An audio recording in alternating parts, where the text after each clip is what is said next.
am not a preparer of chutneys, but my grandmother makes wonderful chutneys, and I think she manages to figure it all out. She gets the ingredients at the Indian stores near us. Well, that's wonderful. You know, there was something else that I was reading about you, and the fact that at your wedding, you had a traditional Indian ceremony and you also had a traditional American ceremony. And it's a beautiful metaphor for the way people across the globe are coming together culturally. And was that very important to you? Well, it was very important. We got married in Kentucky, which is the state where my husband's family was from, but we had so many people fly from all over the world, including India. And so both our guest list and the ceremonies were sort of a representation of our very different backgrounds coming together. And you know, my parents, of course, were married in a traditional Hindu ceremony. And so when I imagined weddings and what that might look like, I imagined the pictures that I'd seen of them. But what did you...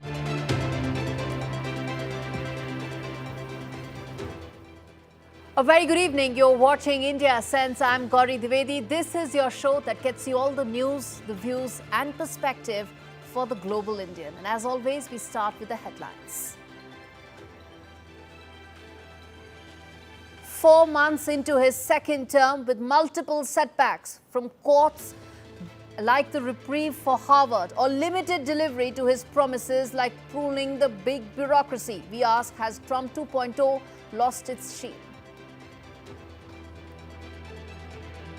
Beleaguered Pakistani Prime Minister Shahbaz Sharif, who has been forced to admit that Indian BrahMos missile struck deep inside his country, is diverting his country's funds away from development and into the Trump family's crypto business. We decode. Bangladesh youth are on the streets against Mohammad Yunus. Lakhs of students are demanding jobs, reforms and elections. But Yunus's 9-month-long tenure is marked by a sustained increase in the fortunes of Grameen Bank. We tell you how. Under Prime Minister Mark Carney, Canada and India are attempting a diplomatic reset. Both nations looking to recover from the damage done under Trudeau. But British Columbia Assembly continues to roll the red carpet for Khalistanis like the singer Jazzy B. The question is, can Carney rein in the Khalistanis? And days after India dislodged Japan to become the world's 4th largest economy, latest GDP numbers suggest that Indian economy has all the tailwinds it needs to grow at the fastest pace possible. We decode the numbers for you.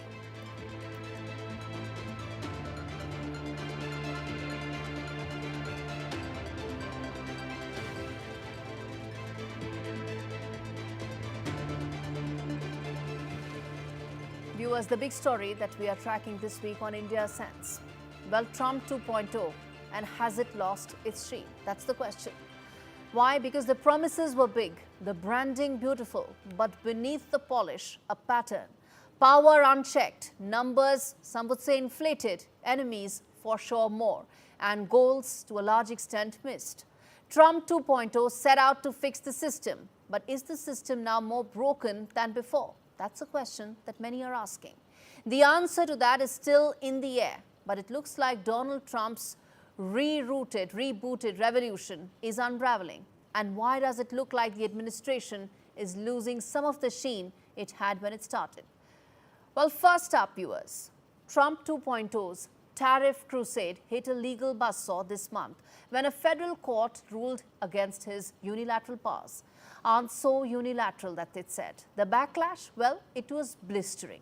Now Trump's turning on his own judicial kingmakers, calling out Leonard Leo and the Federalist Society, once his guiding star for judicial picks, as backroom hustlers.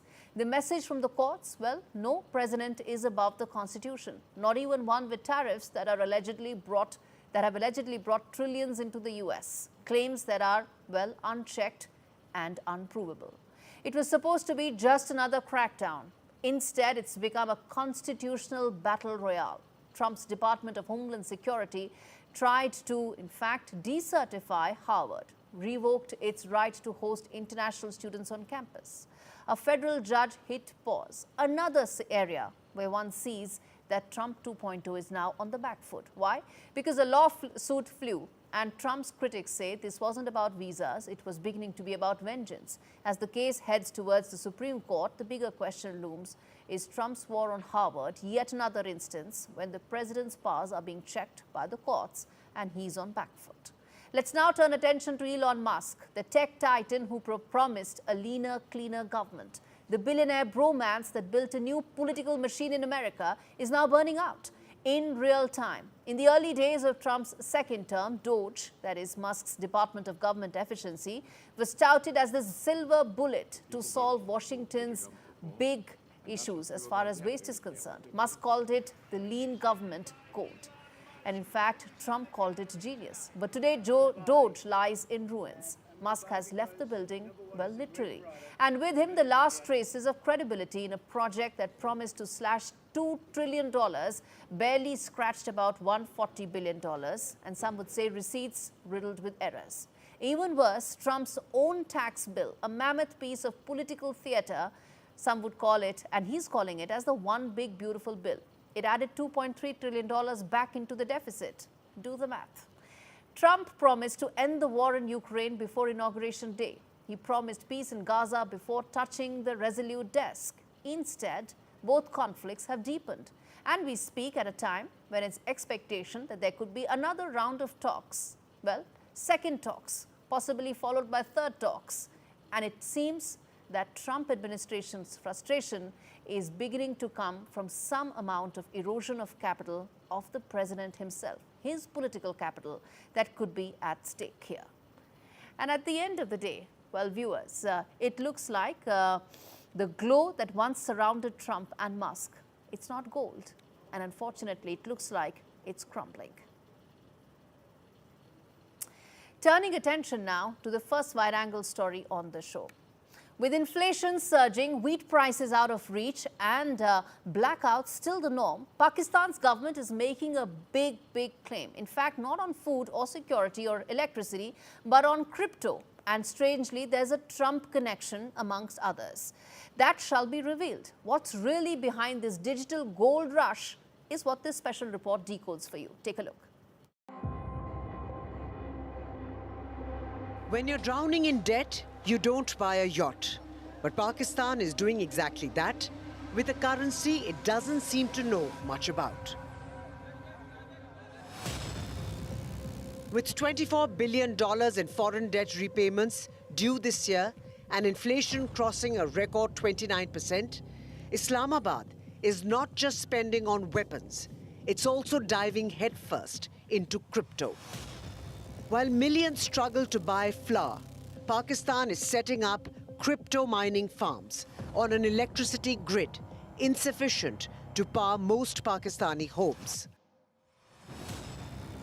The Sharif government has partnered with World Liberty Financial, a crypto firm with direct links to Donald Trump's family, promising tokenized assets and blockchain-based reforms.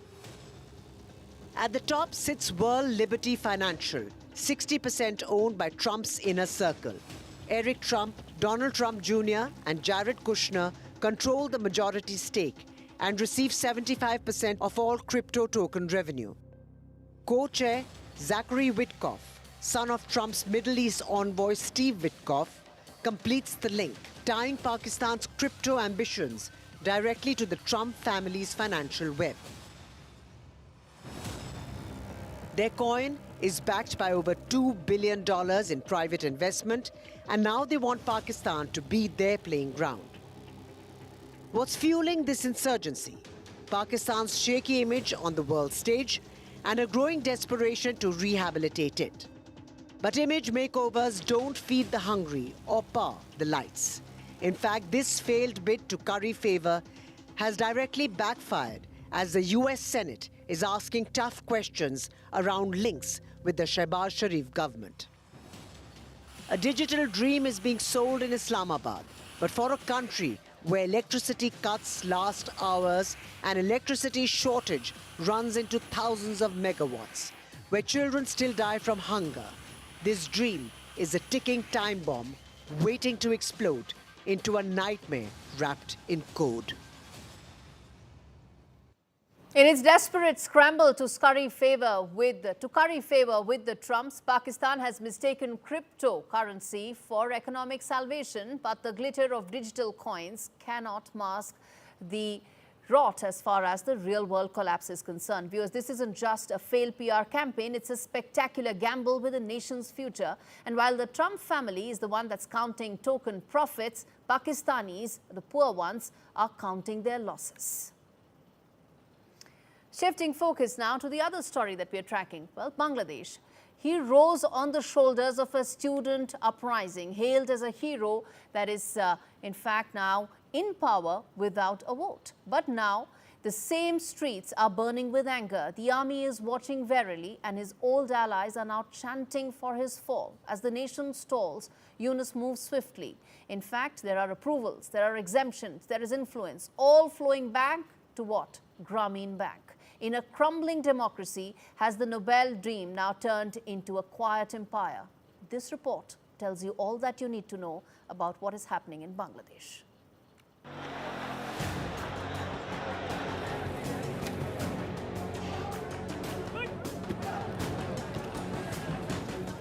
When the chips are down, leadership is meant to rise above the reproach.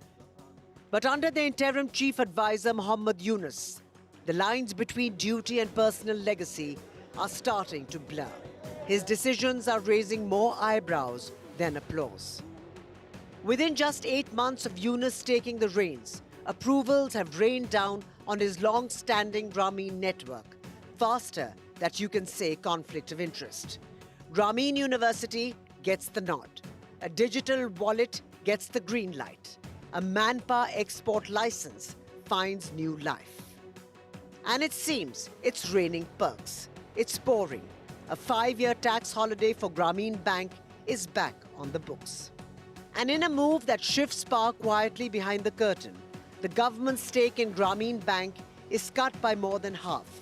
And while Yunus chairs the same council, signing off on it.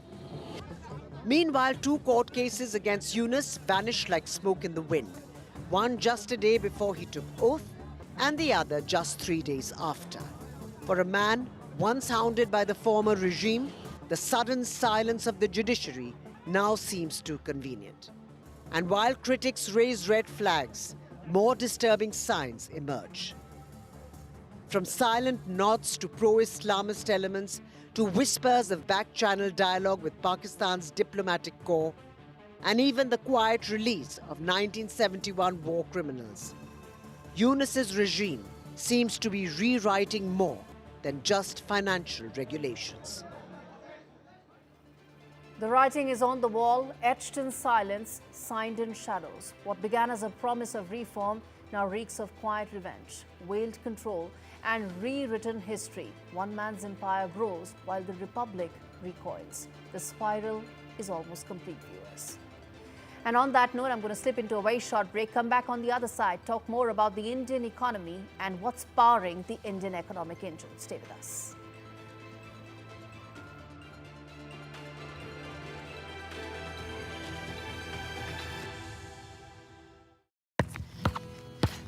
Some people think life slows down in your 50s, but I've got a few rounds left to go. And I don't want my lot to have to worry about funeral costs. Let them spend their money on nicer things.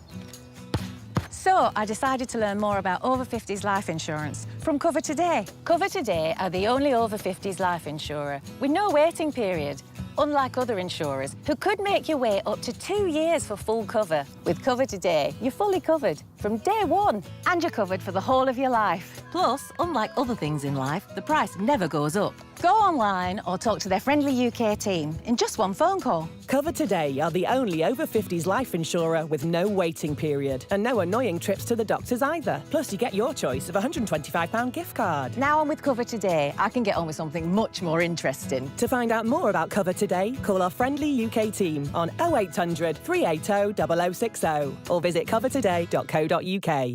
It's pandemonium, it's pandalicious, it's pantastic. It's the world of Panda Bingo. I like to make a cup of tea, get settled on the sofa and play Panda Bingo. It's like a little bit of me time. Well, me and the pandas. Whether I'm out and about on my mobile or just at home on the laptop, I can play my favourite Panda Bingo games anytime, anywhere. I just love it.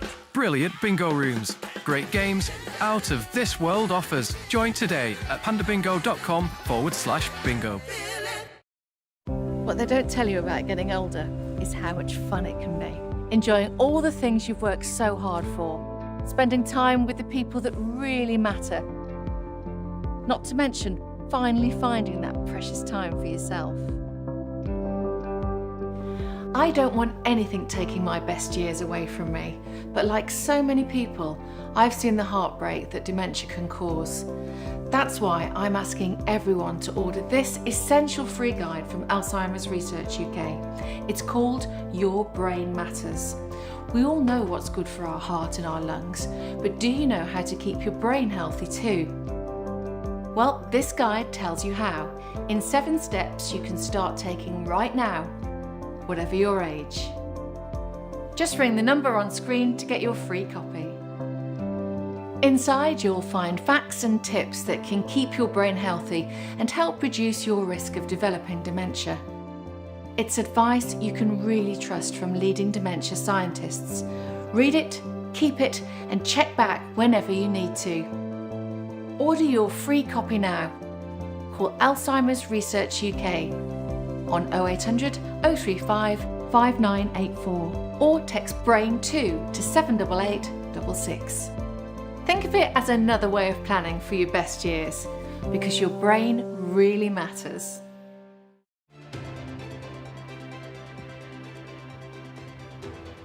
Welcome back, viewers. You're watching India Sense. It's now time to look at the Indian economic engine and why it is now firing on all cylinders. Well, the latest GDP numbers have come, and they've come much better than what many were expecting. In fact, it's upwards of 7%. 7.4% has been the numbers that have come in for GDP data at a time when the Indian economy has already surpassed Japan to be the 4th largest. It's tipped to be the 3rd largest in the next 3 years if we get our act together. And that's exactly what I'm going to put forth in terms of questions to Mark Lingscott, a senior advisor at USISPF and the Asia Group, joining me live to talk more about this. Mark, always a pleasure to have you on the show. Let me start by asking you, the numbers that have come in, the GDP numbers that have come in, they're much better than what many expected. It indicates that the economy is now on the upswing. What would you want the government to focus on to ensure that this growth path continues and ensures that we climb closer to the 8% growth highway? Well, thanks for having me here. It's always a great pleasure to see you and talk to you. In terms of Indian growth, I think the trajectory it's been on with respect to looking outward and its trade agenda is critical. It has continuing negotiations with so many countries. It's had so many successes in concluding trade agreements with the European Free Trade Association, with the UAE, Australia, and others. It continues negotiations with the European Union. And the biggest prize potentially is a trade negotiation with the United States. This relates to the reciprocal tariffs. I'm quite bullish on that. I think it's a real win-win opportunity for both countries, and I think this could seriously contribute to continued Indian growth. Mm-hmm. Also, as far as manufacturing is concerned, come in there because there have been some concerns about the fact that manufacturing can be better. There are some specific sectors where there have been some concerns at a time when there's a geopolitical headwind that China faces and a geopolitical tailwind that is supporting India's manufacturing ambitions. What would you think that the government's top 3 priorities should be? We are focusing on indigenous defense manufacturing being one, semiconductor another push area. But what, according to you, would really be the big sector focus that we should be putting all our policy focus on? Well, certainly manufacturing, as you highlight, and India's had some tremendous successes recently, certainly in consumer electronics. It's manufacturing of phones, both for Apple and Samsung. The market's opening up for that. Some degree of uncertainty with respect to Trump's tariffs and what might actually unfold there, but I think that is a sector that is clearly a growth one and can build employment over time. I would also highlight the services sector. I mean, there's always a focus on manufacturing. It's it's politically appealing, but the services sector is where India and for services a is very very long important time. for us, Mark. Services is very important for us in India because while manufacturing is about aspiration, but we've been sort of capped out at about 17 to 18% of our GDP when it comes to manufacturing. But it's where services has really seen India lift off in terms of an economic engine. So yes, services is very important. What do you think should be our priority areas there? Well, certainly digital services. And there's been progress in passing legislation in recent years on digital services. What is not so clear is how much India is opening up to the global digital economy.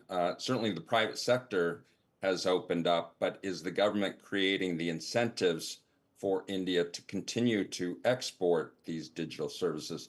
And this is where I turn back to its trade negotiations, where I've spent my career. The negotiation with the United States will include a digital element. It will include hard issues like cross-border data flows and data localization. And I hope that India and the Modi government will embrace these opportunities. Absolutely.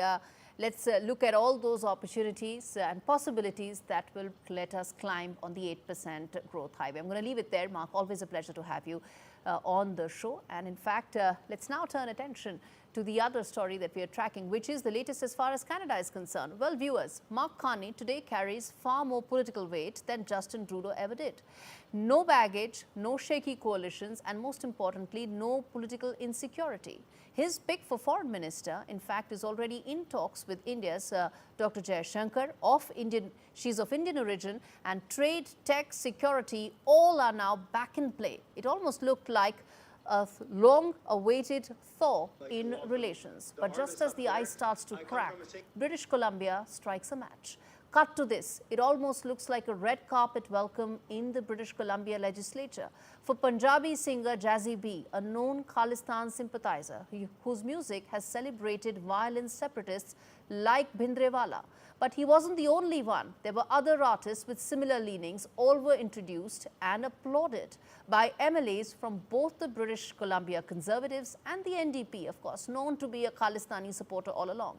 But it was not just a celebration of art, viewers. This was embracing extremism inside a democratic institution. And New Delhi, well, it's not sitting quietly. It's watching exactly what's happening in Canada. Let's play out this important soundbite of Randhir Jaiswal, and then we tell you exactly why what is happening in Canada is more than what it's looking like.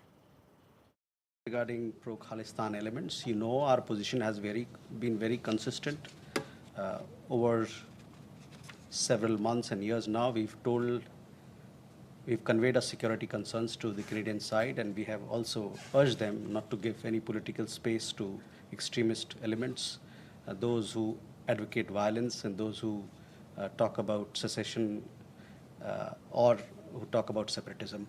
I hope that the Canadian side will take due note and will take due action against those who advocate anti-India agenda. Viewers, let's not sugarcoat this. This isn't cultural recognition. This is about honoring those who honor hate. In fact, there are voices in Canada, like independent MLA Dallas Brody, who called it an insult to our legislature. And many across Canada are asking why the red carpet for voices that promote division and spark tension? Why now? When India is ready to reset, when Mark Carney has a shot to fix a broken script. Instead, British Columbia's movement risks sabotaging months of behind-the-scenes diplomacy. The question worth asking viewers is, can Carney fix the issue that ruptured ties with India? Khalistan extremism is at the heart of why exactly New Delhi had to draw a clear line. And well, as for Jazzy B, well, he's busy posting selfies from the legislature. And for Delhi, well, one response: better delete your Khalistani playlist, British Columbia. Turning attention now to another important story coming in. Imagine this: the CCTV camera that's outside your home quietly streaming your life straight to Beijing. No, it's not sci-fi. India is flipping the script on, and the script it's flipping is on surveillance, cracking down on Chinese-made cameras over serious spying fears. Billions hang in balance and global suppliers are scrambling. Your street side lens might just be caught in a global power play, viewers. And it's not just smoke, it's a full-blown fire drill. With more than 10 million CCTV cameras across the country, well over 250,000 in Delhi alone, India's new policy demands every internet-connected camera be tested, reviewed, and dissected. Hardware, software, and source code. No exceptions whatsoever. Why? Well, one word: espionage. The government fears what lies beneath the chips with secrets, eyes that don't just watch but report back to Beijing. 17 global manufacturers protested. They said they cannot do it. Hold on, it included Xiaomi, it included Honeywell, it included Bosch and several others. Why? Because they said they weren't ready. But India said, too bad. National security isn't up for negotiation. India's not alone. From Washington to Canberra, the world's waking up to hidden eyes. The US called it, in fact, something that needs to be addressed at priority. Likewise for UK and Australia. They're ripping them out, in fact. But it's far more than just fear. It's dollars and disruption. India's CCTV market is racing to be a $7 billion market by 2030. And Chinese players control 80% of the parts. Regulations now risk delaying the 6,000 plus camera models from hitting the shelves. From border patrols to city streets, from corporate boardrooms to family homes. This isn't just surveillance anymore, it's sovereignty. And here's the real question, viewers. Is your CCTV watching for you or watching you? In a world of silent watchers and whispering wires, the greatest danger isn't what we see, but what we actually miss. All right, which brings us to the end, viewers, of this broadcast. India isn't just arriving. India is spelling it out, letter by letter and year by year, viewers. This is your world. This is India's moment. We leave you with these heart-filling moments of pride and joy. Good evening and have a wonderful weekend. Éclaircissement. E-C-L-A-I-R-C-I-S-S-E-M-E-N-T. Éclaircissement. That is correct. National Spelling Bee champion. Somebody floor. Ida Faison. Faison Zaki.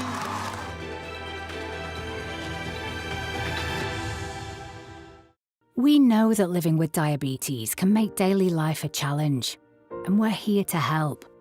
I felt very low with the diagnosis and very lonely as well and embarrassed. I think people don't necessarily realise the impact that being diabetic can have on you and the amount of extra decisions you have to make a day through carb counting every single thing you eat. If you're struggling with the everyday challenges diabetes can bring, become a Diabetes UK member today. Receive this informative welcome pack and Balance magazine.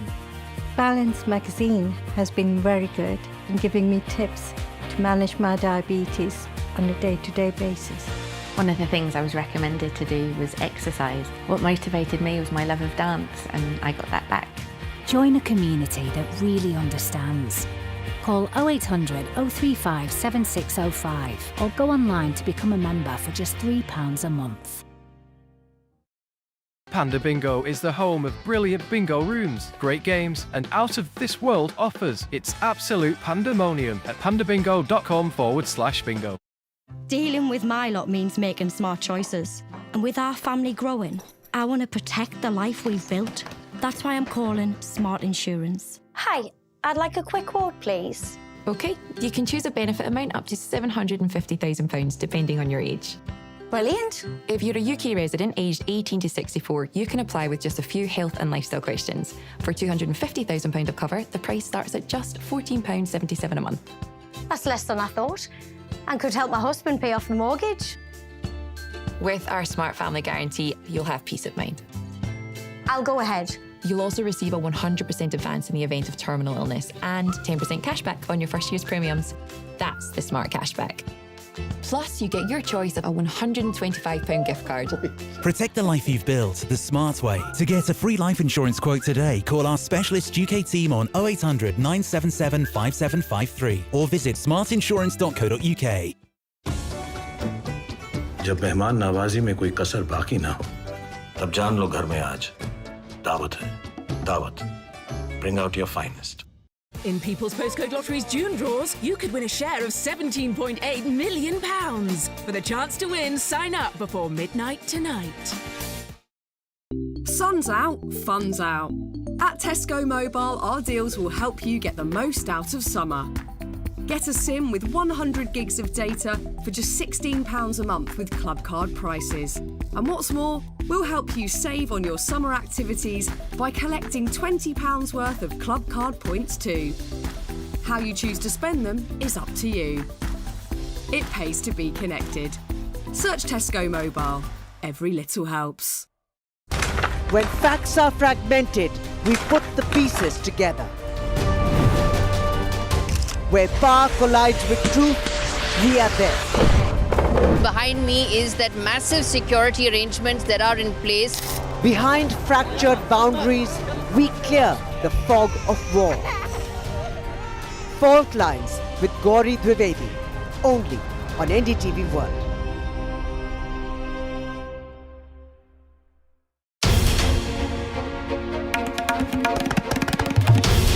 This is NDTV, and you're watching NDTV 24/7.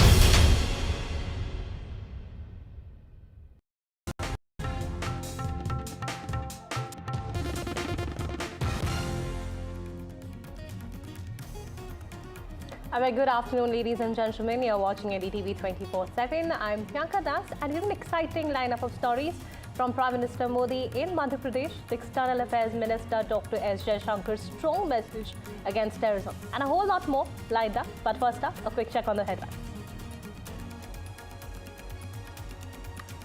Prime Minister Modi, while addressing a gathering in Bhopal, hailed success of Operation Sindoor, emphasizing the operation reflects the strength of Sindoor Shakti and called it India's most successful anti-terror operation. Ipsos survey says optimism level up in India. 65% Indians believe country on the right track post Operation Sindoor.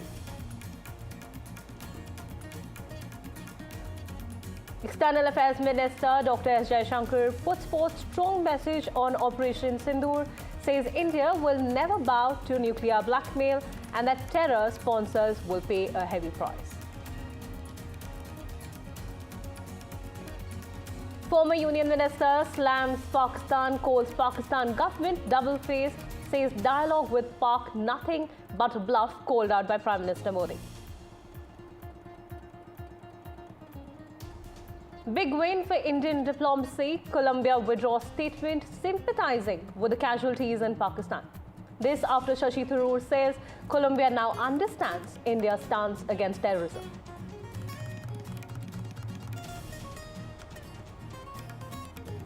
Heavy rains in northeast causes landslides, at least 17 dead in the last 24 hours.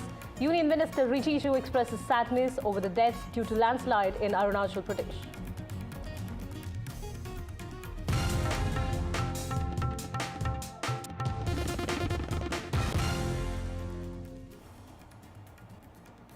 Now, India has climbed 3 percentage points in the national optimism. This, according to the May edition of the Ipsos What Worries the World survey. Maintaining its 4th global rank, the recent launch of Operation Sindoor appears to have boosted the public confidence, with nearly 2/3 of Indians believing that the country is moving in the right direction.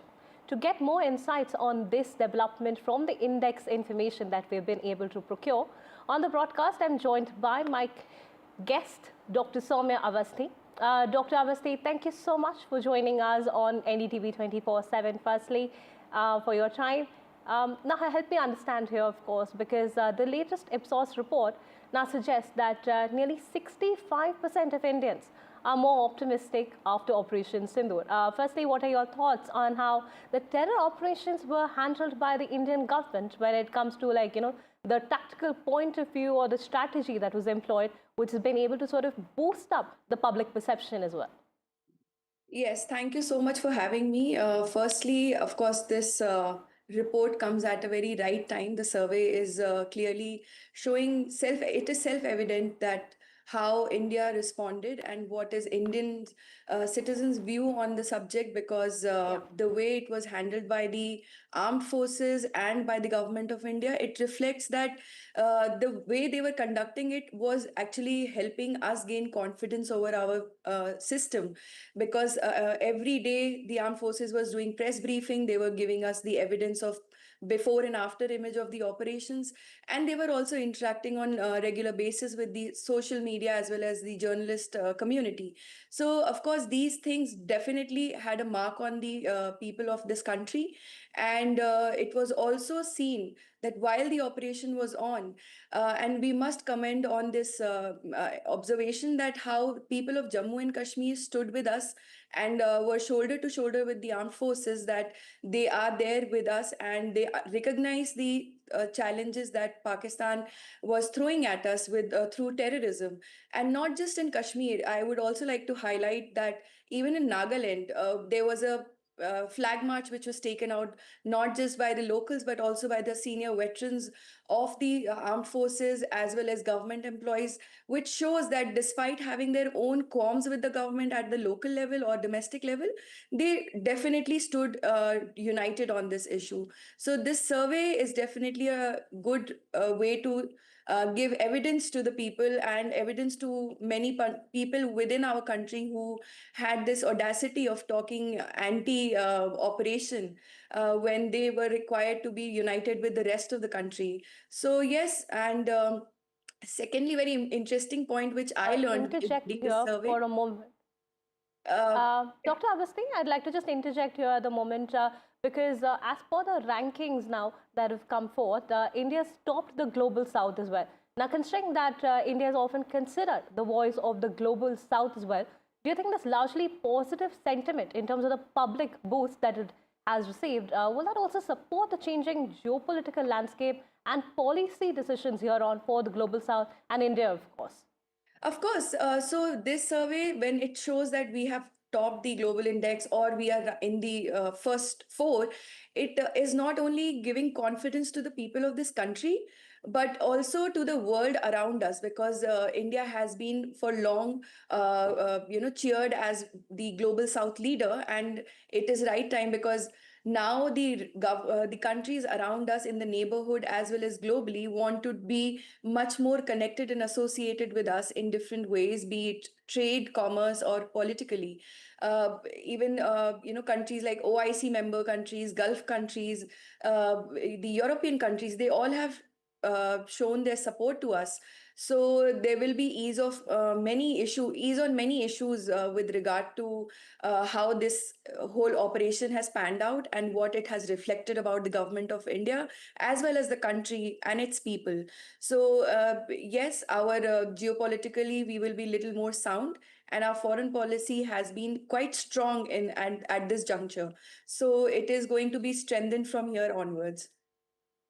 Thank you so much, Dr. Awasthi, for joining us on NDTV 24/7 and sharing your insights with the optimism rising up after Operation Sindoor and the success of it, which has been lauded by everyone, not only in India, but across the global outreach efforts that are also ongoing. Now, shifting focus slightly, where Prime Minister Modi is in Madhya Pradesh today. This visit coincides with the 300th birth anniversary of Ahilya Bai Holkar. Now, while addressing a jubilant gathering in Bhopal, Prime Minister Modi hailed the success of Operation Sindoor yet again and championed Nari Shakti, put forward the strong stance of India against terrorism, as well as several infrastructural projects have been inaugurated by Prime Minister Modi on the visit to Madhya Pradesh. Let's listen in to some experts of Prime Minister Modi at the gathering.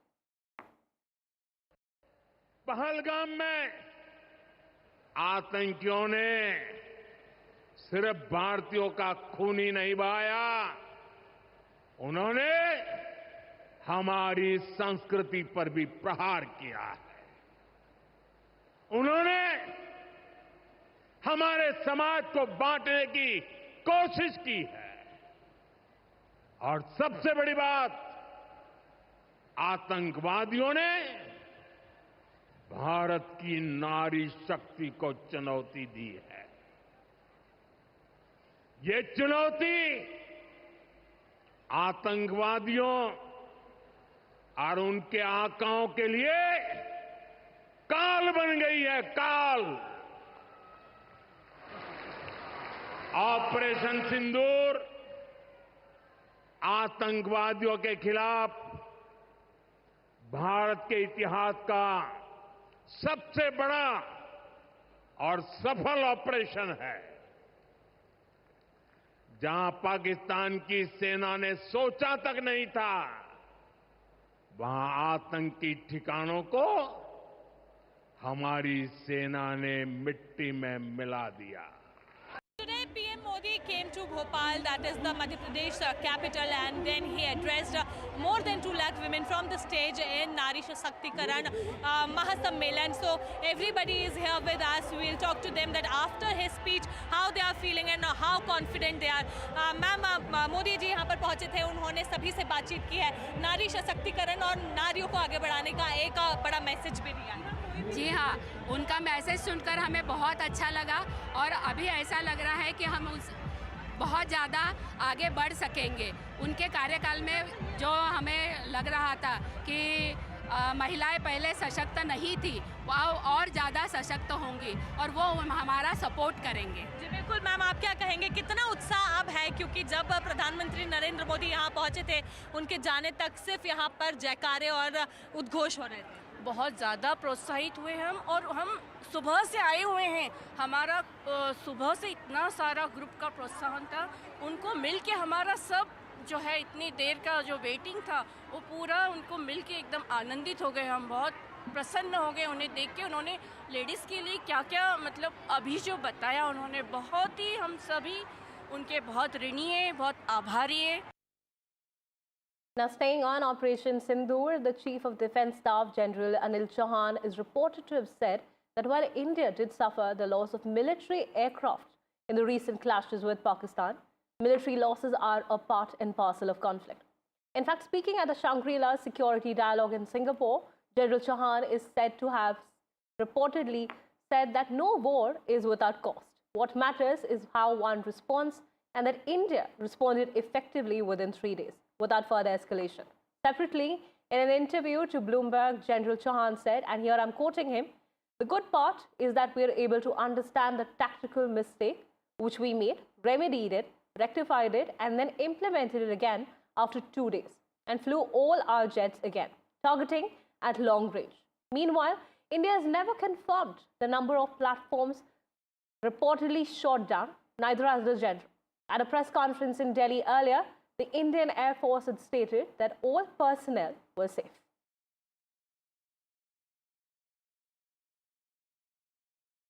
Now, tracking a tragic incident that's happened in Mumbai, where a man died and another suffered injuries after a car parking lift collapsed at a 21-story residential building in Mumbai's Borivali West area on Saturday. This is what the civic officials have reported. On the broadcast, I'm joined by my colleague Anuj to get more details. Anuj, help us understand, when did the accident take place and what's been the casualty so far? Because as I understand it, at a residential apartment where the tragic incident has occurred.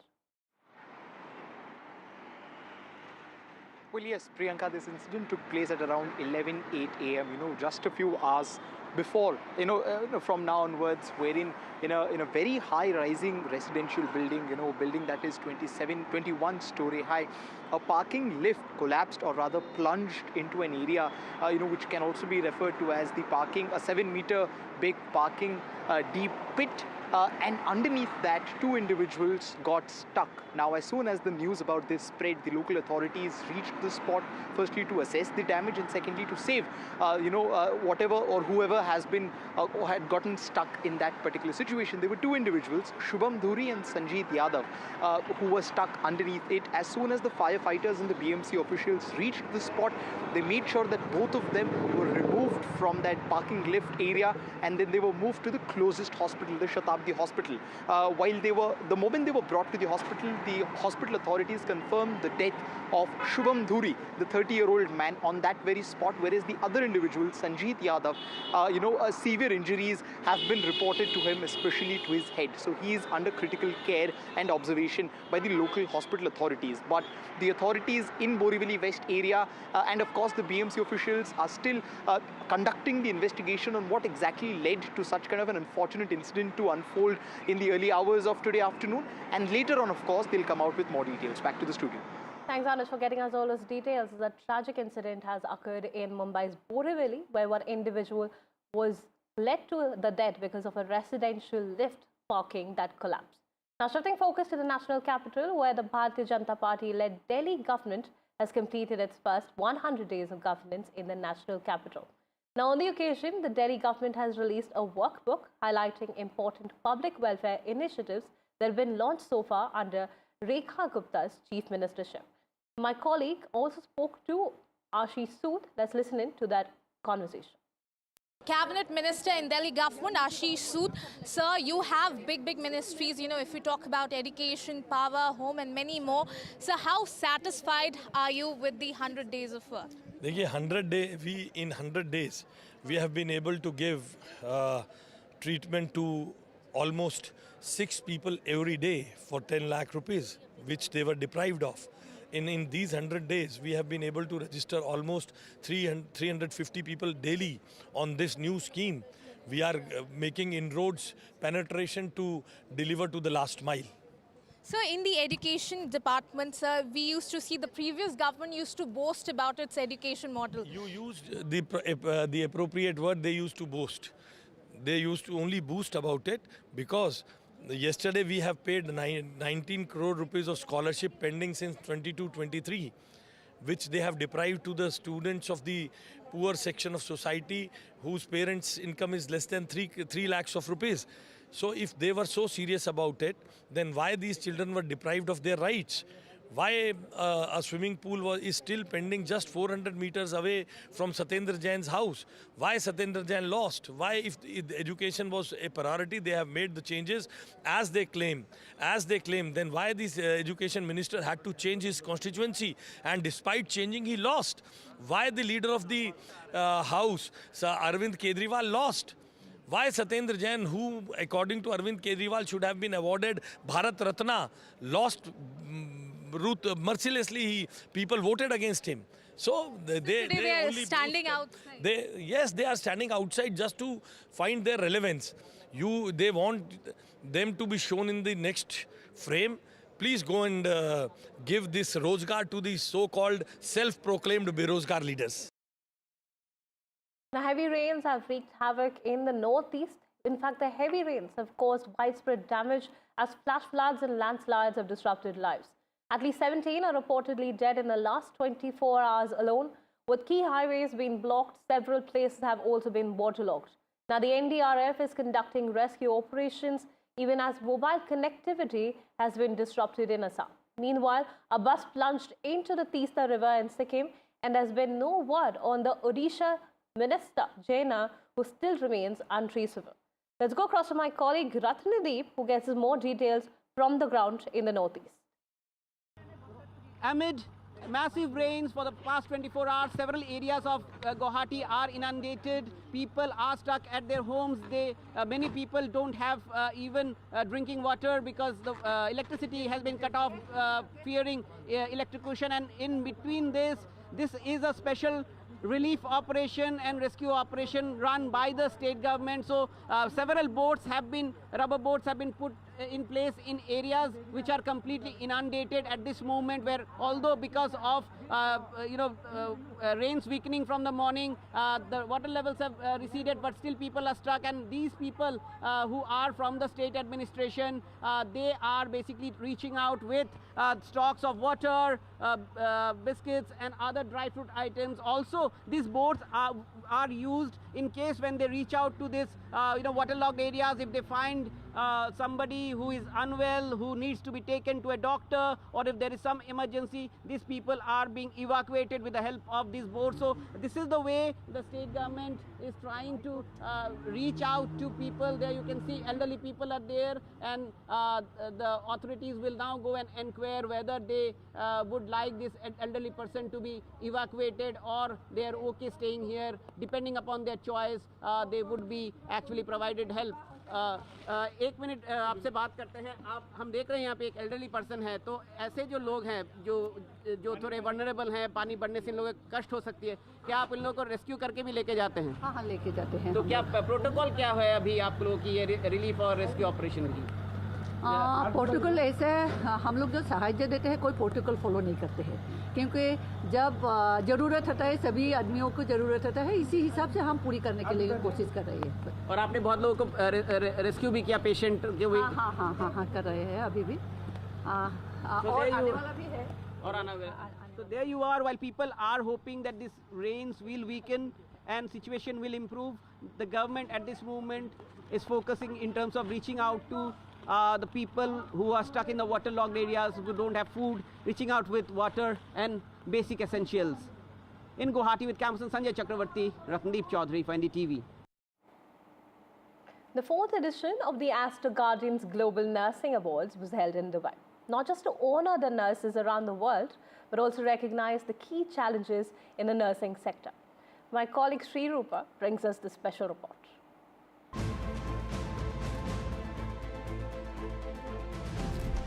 The Astor Guardian Global Nursing Award. With over 1 lakh registrations from over 199 countries, the fourth edition of the Nursing Award was held in Dubai, focusing on uplifting and recognizing nurses from around the world. This week is interesting, right? You've had the Met Gala, you've had the Cannes, and all this glitz and glamour of the entire world in one place, and everyone's shining spotlight. Let's shine a spotlight on humanity. The work that is being done by people who care selflessly, who lead bravely, who, are doing incredible work in the grassroots, taking care of people and helping people thrive and survive. Oe Ohene Oti from Ghana. This year, Ghana's Naomi Oti won the Astor Guardian Global Nursing Award, along with the prize money of $250,000. She wants to use this fund to strengthen Ghana's healthcare sector. It is because of the economic hardship. Ghanaians are really hardworking, but because of the economic hardship, they have to move. But I've seen that if you empower nurses, give them more roles, challenging roles. If we empower them and give them roles, empower them to be able to do that and remunerate them, they will stay. We have some who go, but majority. This year, 2 Indian nurses, Vibha Salalia from Gujarat and Dr. Sukhpal Kaur from Chandigarh, made it to the top 10. Vibha has dedicated 33 years to mental health nursing, and Dr. Sukhpal Kaur has rigorously worked on the academic front using technology to train nursing students. I can say there is lots of changes I found in the last 5 to 7 years, but it needs more efforts to reduce the social stigma and the discriminations. One of the biggest challenge is low salary. So it's very, very important that there should be equal work, equal pay policy. Shortage of nurses is a global concern, and the case is no different for India. From a catchment zone of about over 100,000 candidates, we have 2 finalists in the top 10. And I think that really shows how important India's contribution is to the world of nursing. There is no doubt that we need to have more and more colleges for nursing. There's no doubt that we need to work on the curriculum, the facilities and everything so that healthcare as such should become better. With thousands of Indian nurses working actively across the world, India is setting its footstep in the global health sector. 2 homebound nurses have already been recognized at the Astor Guardian Global Nursing Award. This is just a beginning to cope with the challenges and help with the demands. With camera person Prashant, this is Sri Rupa Goswami for NDTV. Adani Group Chairman Gautam Adani on Saturday lauded the first batch of women from the National Defence Academy cadets for scripting history in the annals of the Indian Armed Forces. What they don't tell you about getting older is how much fun it can be. Enjoying all the things you've worked so hard for. Spending time with the people that really matter. Not to mention, finally finding that precious time for yourself. I don't want anything taking my best years away from me, but like so many people, I've seen the heartbreak that dementia can cause.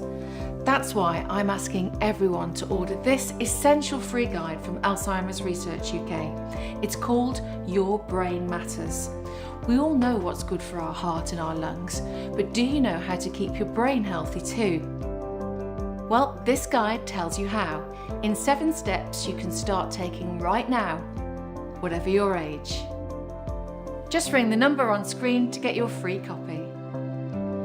Inside you'll find facts and tips that can keep your brain healthy and help reduce your risk of developing dementia. It's advice you can really trust from leading dementia scientists. Read it, keep it, and check back whenever you need to. Order your free copy now. Call Alzheimer's Research UK on 0800 035 5984 or text BRAIN2 to 78866. Think of it as another way of planning for your best years, because your brain really matters.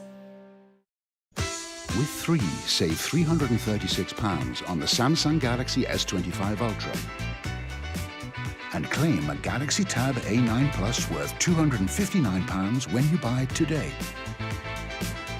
Search 3 or head in-store today. Life needs a big network. Looks like the spray tan guy will just come straight to your house. But how's it going with the chairman? Good shot, Sir Rupert. Big news, he's confirmed profits are up again. You know, Nationwide have shared their profits with over 4 million of their members. We can't compete with that. But shouldn't we try and do something similar? Shareholders are the beating heart of this bank. Wedge me. What's the matter? Lost your balls? This year, we're giving £100 to every eligible member through our Fairer Share payment. Nationwide, a good way to bank.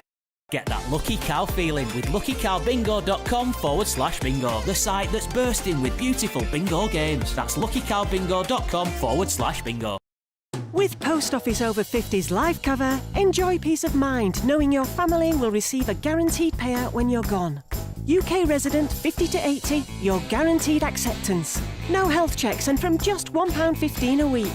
Plus free 24/7 GP access with the health and wellbeing benefit. Purchase and receive a £125 gift card for amazon.co.uk, Tesco or M&S. Call Post Office on 0800 171 2211. It's been a difficult year for our family. We're finally going through my Tom's things.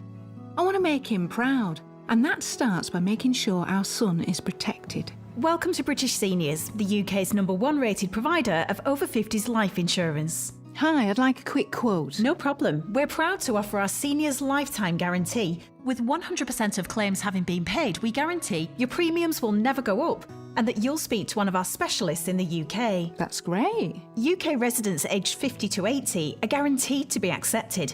Depending on your age, your loved ones can get a cash payout up to £10,000. Plus, when you sign up, you'll receive a £135 gift card and free 24/7 GP advice and health services. That money could help with debts or my funeral costs. I'll do it. Be proud to protect your loved ones with British Seniors. To get a free quote today, call our UK team on 0800 158 552 or visit britishseniors.co.uk. Sadly, animal cruelty has reached an appalling high. It's the worst animal rescue emergency in our recent history, and we urgently need your help. The RSPCA is the only charity in England and Wales dedicated to animals of every kind. Without us, those facing serious abuse and neglect would simply not be saved.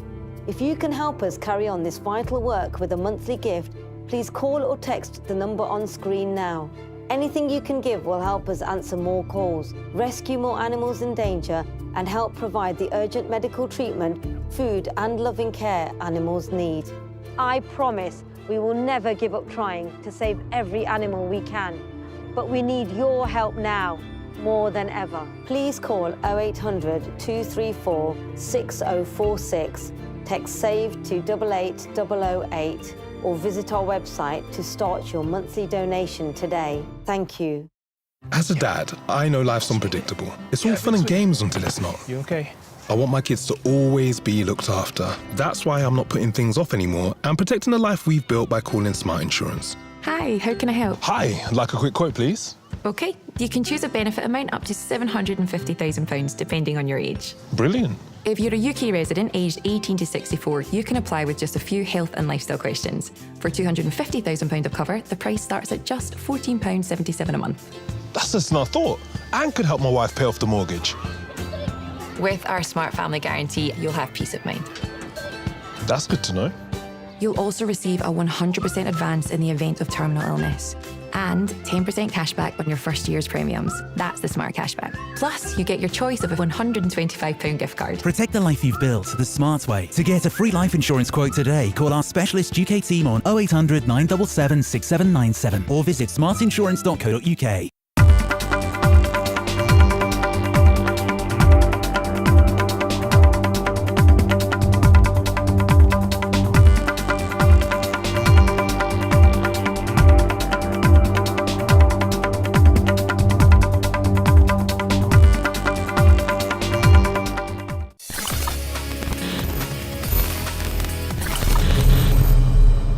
Hello guys and welcome back to the fresh episode of tech with TG. Well, ये एक ऐसा show है, मैं बोलूँगा एक ऐसा बहुत ही interesting take show है जहाँ पे मैं गौरव आपसे हमेशा बात करता हूँ about the cutting edge technologies और उनके पीछे की साइंस को थोड़ा एक्सपैंड करते हुए ना हम समझ लेते हैं कि what's going on in this particular domain. Guys, जैसे मैं बोलता हूँ कि tech is everywhere, we are enjoying it on a daily basis. एक ऐसा पीस ऑफ टेक जो हम बाय डिफॉल्ट एंजॉय करते हैं is our smartphone. And well, speaking of smartphone wali technology, I'm sure iPhone is very impressive. But you know what's more impressive? More impressive is this iPhone. It's only one in the world. iPhone that is made in 18 karat gold, जिसके पीछे एक actual Apple Watch लगी है, and the price for this one is $200,000. Guys, I'm sure you got the idea because आज का जो episode है it is all about the luxury side of technology. I'm sure आप सभी को याद होगा the smartphones जो आते थे एक ज़माने में वर्तु के नाम से. Almost everyone in the Bollywood, all these top politicians, all these Bollywood people, they used to have this Vertu smartphone which was a status symbol जो कि लाखों का आता था. In fact, the brand also exists today. Well, आज ये Android phones बनाते हैं. Back in the days, it used to be Nokia वाले style वाले phones based on Symbian. But you get the idea. The idea is that luxury tech exists. You have a toaster which is 100 rupees and then you have a toaster which is maybe $1,000.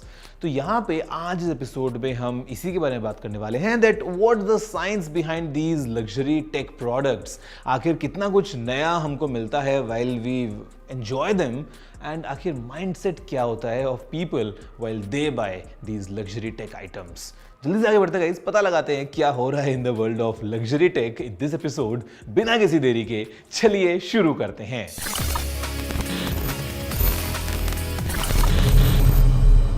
Because keeping things simple, it's easier to understand कि luxury tech जो है वो कुछ ज़्यादा different नहीं है compared to other luxuries of life.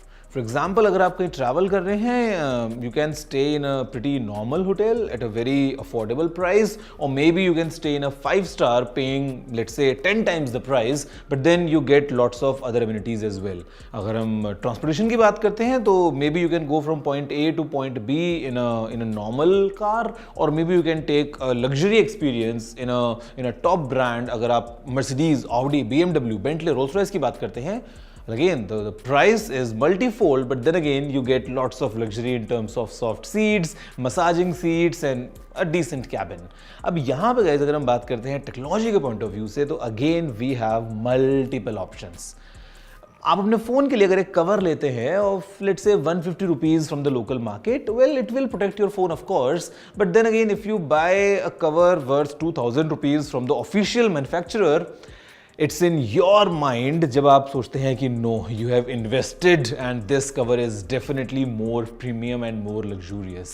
Same तरीके से दोस्तों अगर हम बात करते हैं about anything in tech, तो there are different tiers, there are brands which are very basic and then there are brands which are really high end. Talk about Bang & Olufsen sound system.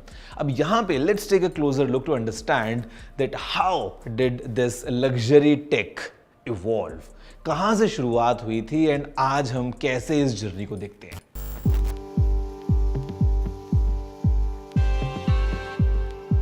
Luxury take का मतलब सिर्फ ये नहीं होता कि कोई चीज महंगी हो, बल्कि इसका असली एसेंस है कटिंग एज इनोवेशन को प्रीमियम डिजाइन के साथ कंबाइन करना.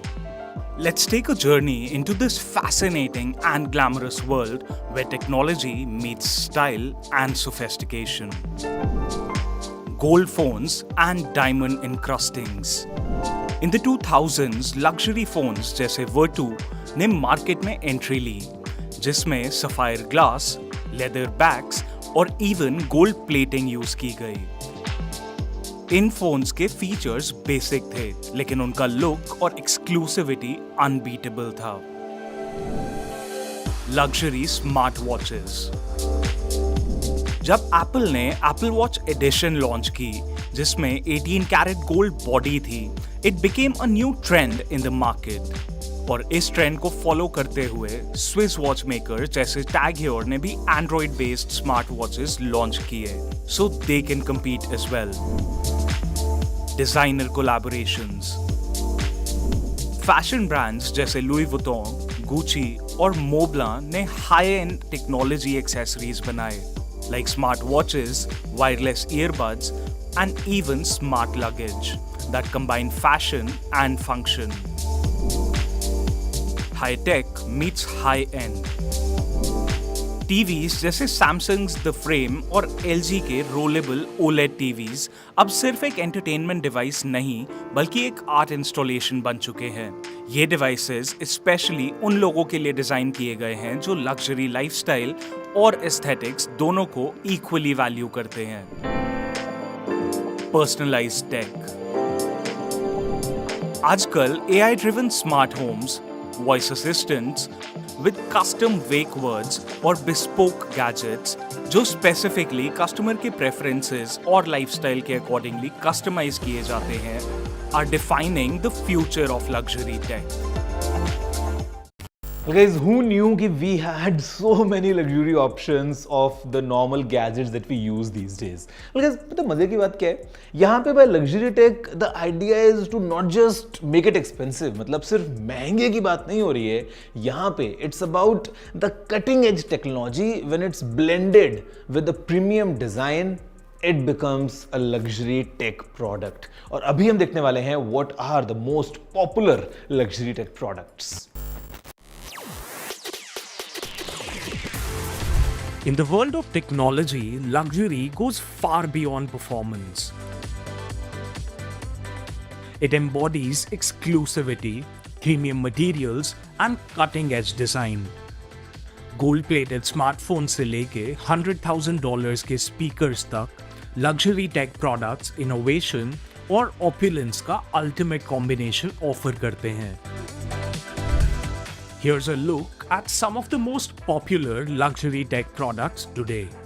Bang & Olufsen BioLab 90 speakers. These speakers offer extraordinary design and acoustic precision. 18 drivers और 8200 watts की amplification के साथ BioLab 90 सिर्फ speakers नहीं है. ये एक statement piece है उन audiophiles के लिए जो aesthetics और audio perfection दोनों चाहते हैं. Vertu signature Cobra phone.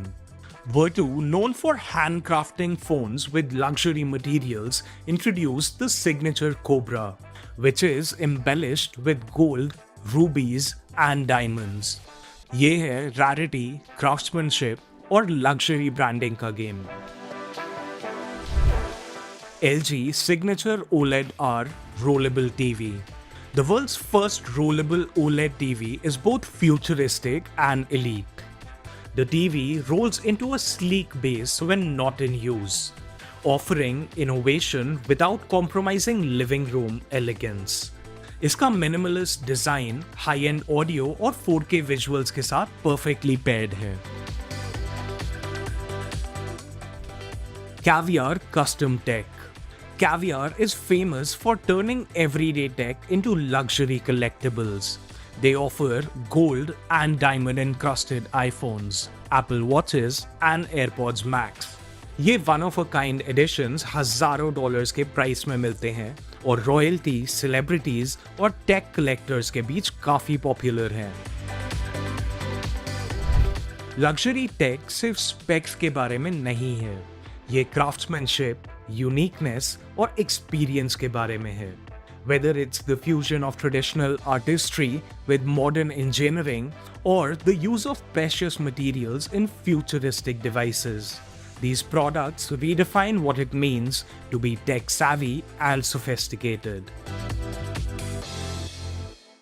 Friends, time now for a short break. लेकिन ब्रेक के बाद जब मैं आपसे मिलूंगा तो हम बात करेंगे कि आखिर ये जो ब्रांड्स हैं ये ऐसे प्रोडक्ट्स क्यों बनाते हैं जिनके बिकने के चांसेस बहुत ज़्यादा कम होते हैं. Because again you talk about a really expensive pair of headphones, मतलब मार्केट में कितने ही पीस बिक जाएंगे. वेल यू टॉक अबाउट एक बजट ईयरफोन्स, कितने सारे अवेलेबल है हमारे पास. तो मतलब definitely there must be something other going on as well. Will talk about it in detail right after this short break.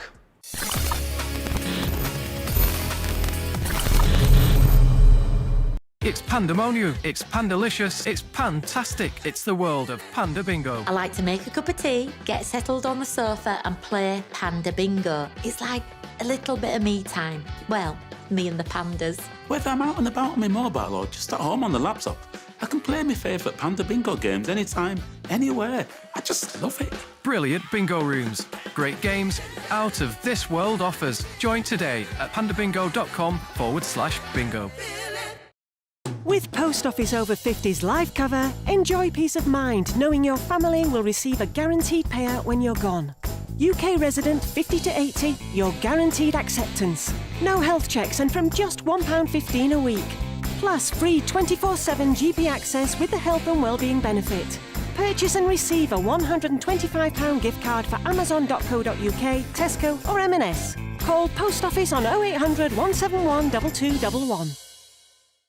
Get that lucky cow feeling with luckycowbingo.com/bingo, the site that's bursting with beautiful bingo games. That's luckycowbingo.com/bingo. I bought cars on finance, so I've made my claim. If our lenders charge hidden commissions, then I've made my claim. I could be on thousands. I've made my claim. I've made my claim.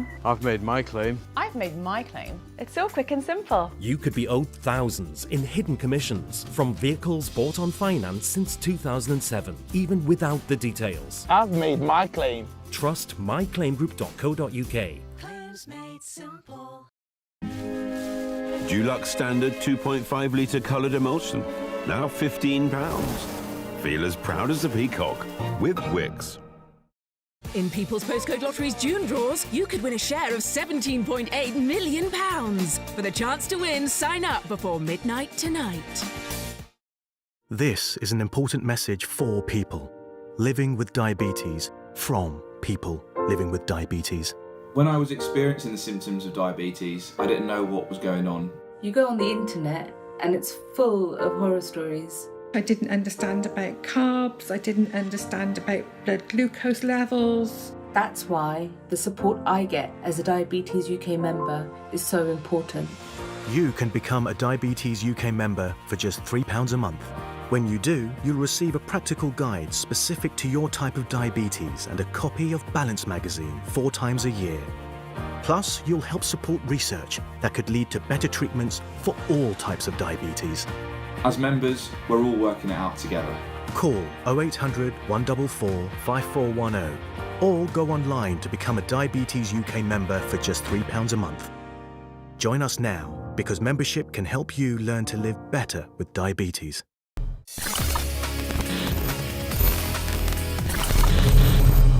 Hello guys and welcome back after the break. You're watching your favorite tech show, Tech with TG, with me Gaurav aka TG, and the topic for today is luxury tech. और अभी हम ये जानने वाले हैं कि why brands make these products in the first place जब उनको पता होता है कि okay it's a tough sell, काफ़ी ज़्यादा प्राइस पे हम प्रोडक्ट लॉन्च कर रहे हैं and it makes no sense.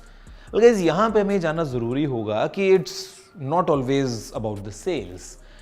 When you launch a particular product at a particular price, you sometimes establish a brand. You sometimes put a brand in that territory. जहाँ पे the message is loud and clear कि yes, this brand is a premium brand. यहाँ पे इतना महंगा product market में launch करके brands कई बार यही establish करने वाले होते हैं. And you know there are multiple other psychological things as well. So let's dive in to understand in full detail that what is the brand psychology when they launch a really high-end luxury piece of tech. Hi, this is Manu Sharma. I am from Dreamy Technology. I head the India operations. Today's consumers are very tech savvy. And just because आप premium price देते हो doesn't mean कि आपका status बढ़ जाता है. आज की डेट में especially अगर technology देखा जाए तो उसमें consumers are looking for not just functionality, but also looking at great performance, design and beyond. Different industry में different positioning होता है. Technology industry में सबसे important word है relevance. अगर आपके पास heritage है in terms of technology, but आपके पास relevance नहीं है with the latest advancements and what consumers are looking for, then consumers will be ruthless and your company won't exist if you meet their demands.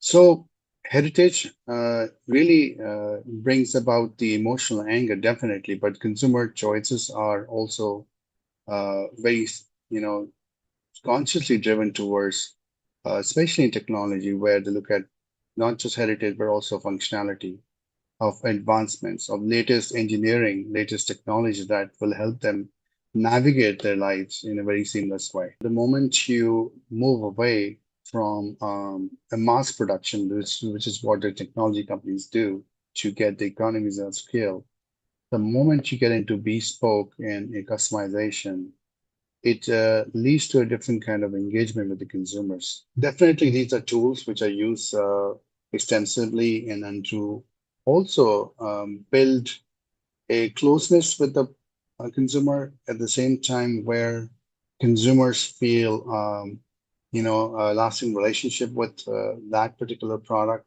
and of course the fact that it's a bespoke where it kind of meets their personality. It gives a very holistic experience of a brand when you go into luxury stores. So from a product, it kinds of connects a dot with also a physical presence of the brand in the form of a physical store. But at the same time, it's the onus is on the tech brands in terms of building that fantastic experience at the stores and the immersive experience at the stores so that consumers feels wow and feel very connected with the brand. End of the day, having your own store builds loyalty, builds that feeling of association for the consumers. In India, the urban landscape of consumers is changing rapidly. If you look at consumers, dual income families हैं, single solo living है, nuclear families हैं, and the demand for house cleaning, for example, is increasing rapidly. At the same time, the literacy is increasing. Consequently, finding help is not easy. For example, in this category of RoboVacs and vacuums, south of India contributes almost 45% and close to 50% of overall category, surely because of the high level of literacy. And we're seeing this trend growing very rapidly and shaping up so that demand for these products are actually going up rapidly. Demand for RoboVacs is growing more than 100% every year. And we felt it was the right time to get into India market, to tap into the potential, but at the same time, lead with cutting edge products and technologies integrated well with AI into our products so that we seamlessly cater to the consumers in terms of giving these products, which are luxury products in a way, but also provides a peace of mind so that consumers can just do what they want to do and the rest, the cleaning chores are taken care of by our appliances. For us, AI is not new. We've been playing with iterative smart algorithms for quite some time. That's one of our core propositions when it comes to technology, apart from fast digital motors and also fluid mechanics, because we deal with a lot with debris, dust, and water. As far as AI is concerned, on the robotic vacuums, we use different technologies like SLAM, which is simultaneous local area mapping. We do 3D structured lights. We use cameras on our RoboVacs so that we seamlessly capture and identify objects. So it's easy to navigate for RoboVacs within complex house structures in the Indian environment. At the same time, it also integrates various voice commands, which are, again, which learns over a period of time in terms of different operations so that it adapts to different needs.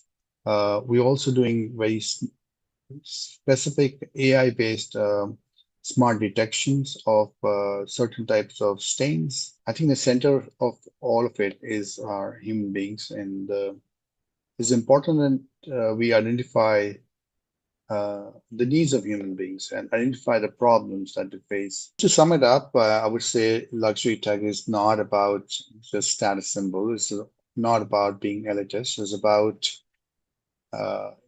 having technologies which are advanced with great functionalities, which allows consumers to express themselves, to be more productive, and to really live life in their own terms. So when you see somebody, carrying an expensive device or having an expensive device at home, there's a reason behind it, and that consumer wants something which is ingrained in terms of the lifestyle, which is about having that convenience, having that extra features, which gives them peace of mind. So for me, technology is not luxury. Technology improves lives, and that's what it will continue to do. So guys, this brings us to the end of this episode, and again one of a very special ones, क्योंकि यहाँ पे आज हमने जाना the science of luxury tech products कि आखिर ऐसे iPhone के अंदर क्या स्पेशलिटी है या इनकी शुरुआत कहाँ से हुई थी. इमेजिन अ फोन जहाँ पे मार्स और मून के मीटराइट्स के टुकड़े लगे हों. Well, I had that and it was the iPhone 13 Pro Max, but then again, कोई ब्रांड उन्हें क्यों बनाएगा वो भी हमने जाना. इनफैक्ट हमने ये भी जाना कि मार्केट में कौन से लग्जरी टेक प्रोडक्ट्स अवेलेबल हैं, because it's a huge market after all and we have multiple options coming in. फिर चाहे आप एक बेसिक स्पीकर की बात करें या you talk about speaker with gold wires and transparent design and the cost might be 2 crore रुपए. I am sure कि टेक न सिर्फ एक्सपेंसिव है, इनफैक्ट काफ़ी एक्साइटिंग भी है, एंड हम अपने आसपास के टेक के इसी एक्साइटमेंट को देखने के लिए हर बार एक अलग एपिसोड अलग तरीके से मिलने वाले हैं. I am gonna see you next week as well. Till the time, अगर आपके मन में कोई भी सवाल है, if you have any questions, any doubts, any updates, you know the drill. You just need to drop me a message. The email is tg@ntv.com. Me and my team gonna take full responsibility of our inboxes, क्योंकि हम आपके सभी message को scan करने वाले हैं और लेके आने वाले हैं आपके लिए एक और exciting episode. Same time, same place. See you all next week. अभी के लिए इतना ही. Take care and have a good day.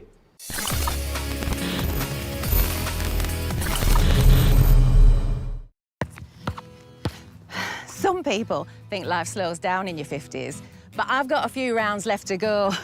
And I don't want my lot to have to worry about funeral costs. Let them spend their money on nicer things. So I decided to learn more about over 50s life insurance from Cover Today. Cover Today are the only over 50s life insurer with no waiting period, unlike other insurers who could make you wait up to 2 years for full cover. With Cover Today, you're fully covered from day one. And you're covered for the whole of your life. Plus, unlike other things in life, the price never goes up. Go online or talk to their friendly UK team in just one phone call. Cover Today are the only over 50s life insurer with no waiting period and no annoying trips to the doctors either. Plus, you get your choice of a £125 gift card. Now I'm with Cover Today, I can get on with something much more interesting. To find out more about Cover Today, call our friendly UK team on 0800 380 0060 or visit covertoday.co.uk. Sun's out, fun's out. At Tesco Mobile, our deals will help you get the most out of summer. Get the Samsung Galaxy A26 with awesome AI and 25 gigs of data for just £22.99 a month with Club Card prices, saving you £216. And you'll collect Club Card points too. How you choose to spend them is up to you. It pays to be connected. Search Tesco Mobile. Every little helps. What they don't tell you about getting older is how much fun it can be. Enjoying all the things you've worked so hard for. Spending time with the people that really matter. Not to mention, finally finding that precious time for yourself. I don't want anything taking my best years away from me, but like so many people, I've seen the heartbreak that dementia can cause. That's why I'm asking everyone to order this essential free guide from Alzheimer's Research UK. It's called Your Brain Matters. We all know what's good for our heart and our lungs, but do you know how to keep your brain healthy too? Well, this guide tells you how, in 7 steps you can start taking right now, whatever your age. Just ring the number on screen to get your free copy. Inside, you'll find facts and tips that can keep your brain healthy and help reduce your risk of developing dementia. It's advice you can really trust from leading dementia scientists. Read it, keep it, and check back whenever you need to. Order your free copy now. Call Alzheimer's Research UK on 0800 035 5984 or text BRAIN2 to 78866. Think of it as another way of planning for your best years, because your brain really matters. We know that living with diabetes can make daily life a challenge, and we're here to help. I felt very low with the diagnosis and very lonely as well, and embarrassed. I think people don't necessarily realise the impact that being diabetic can have on you, and the amount of extra decisions you have to make a day through carb counting every single thing you eat. If you're struggling with the everyday challenges diabetes can bring, become a Diabetes UK member today. Receive this informative welcome pack and Balance magazine. Balance magazine has been very good in giving me tips to manage my diabetes on a day-to-day basis. One of the things I was recommended to do was exercise. What motivated me was my love of dance, and I got that back. Join a community that really understands. Call 0800 035 7605 or go online to become a member for just £3 a month. Dulux Standard 2.5 litre coloured emulsion, now £15. Feel as proud as a peacock with Wix. Please, can you send someone out? The poor thing is so skinny, I don't think he can walk. Okay, let me take an address. Today, the RSPCA will answer over 2,000 calls about animal cruelty and neglect. It's just completely unacceptable, isn't it, mate? Today, we will need to take over 100 animals into our care. Today, we urgently need your help to save them. Please call 0800 121 4230. Every minute of every day, animals are suffering heartbreaking cruelty and neglect. A gift of just £2 a month will help us do even more. Answer more calls, rescue more innocent animals and provide more life-saving treatments. But today, animals are suffering terrible abuse and neglect. Help us save them. Today, please call 0800 121 4230 or text TODAY to 80039 and give £2 a month. Thank you. Panda Bingo is the home of brilliant bingo rooms, great games, and out-of-this-world offers. It's absolute pandemonium at pandabingo.com/bingo. Get that lucky cow feeling with luckycowbingo.com/bingo. The site that's bursting with beautiful bingo games. That's luckycowbingo.com/bingo. With Post Office Over 50s life cover, enjoy peace of mind knowing your family will receive a guaranteed payout when you're gone. UK resident 50 to 80, your guaranteed acceptance. No health checks and from just £1.15 a week. Plus free 24/7 GP access with the health and wellbeing benefit. Purchase and receive a £125 gift card for amazon.co.uk, Tesco or M&S. Call Post Office on 0800 171 2211. Dealing with my lot means making smart choices. And with our family growing, I want to protect the life we've built. That's why I'm calling Smart Insurance. Hi, I'd like a quick quote, please. OK, you can choose a benefit amount up to £750,000 depending on your age. Brilliant. If you're a UK resident aged 18 to 64, you can apply with just a few health and lifestyle questions. For £250,000 of cover, the price starts at just £14.77 a month. That's less than I thought, and could help my husband pay off the mortgage. With our Smart Family Guarantee, you'll have peace of mind. I'll go ahead. You'll also receive a 100% advance in the event of terminal illness and 10% cashback on your first year's premiums. That's the Smart Cashback. Plus, you get your choice of a £125 gift card. Protect the life you've built the smart way. To get a free life insurance quote today, call our specialist UK team on 0800 977 5753 or visit smartinsurance.co.uk. From interesting tech startups to industry-leading companies, politics, sports, culture, curry, cricket. Oh, there's so much to talk about. Like me, if you too thrive on interesting conversations, this is a show you cannot miss. Watch this space to know more about all matters and all people that make Britain what it is today. Out of Britain, with me, Radhika Iyer.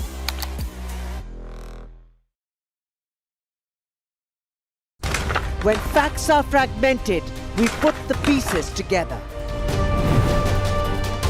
Where power collides with truth, we are there.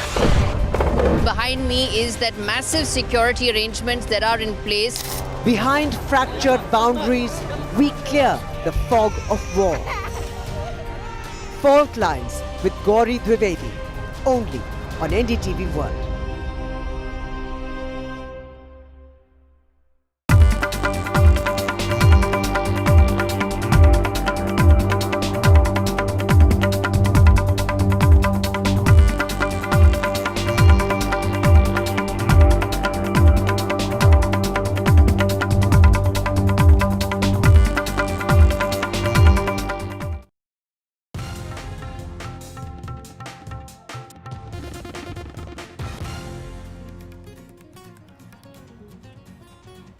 Hello and welcome. You're watching NDTV 24/7. I'm Osama Shah. There is a lot lined up on the show today, but first, let's take a look at the headlines. Prime Minister Modi addresses a gathering in Bhopal where he hails the success of Operation Sindoor. He emphasizes the operation reflects the strength of Sindoor Shakti and called it India's most successful anti-terror operation. Ipsos survey says optimism level is up in India. 65% Indians believe country is on the right track post Operation Sindoor.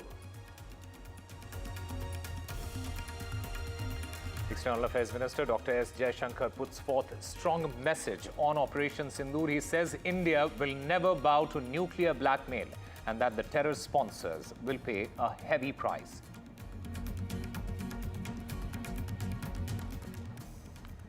Former Union Minister M.J. Akbar slams Pakistan and calls Pakistan government double-faced. He says that dialogue with Pakistan is nothing but a bluff called out by Prime Minister Modi. A big win for Indian diplomacy. Colombia withdraws statement sympathizing with casualties in Pakistan. Shashi Tharoor says that Colombia now understands India's stance.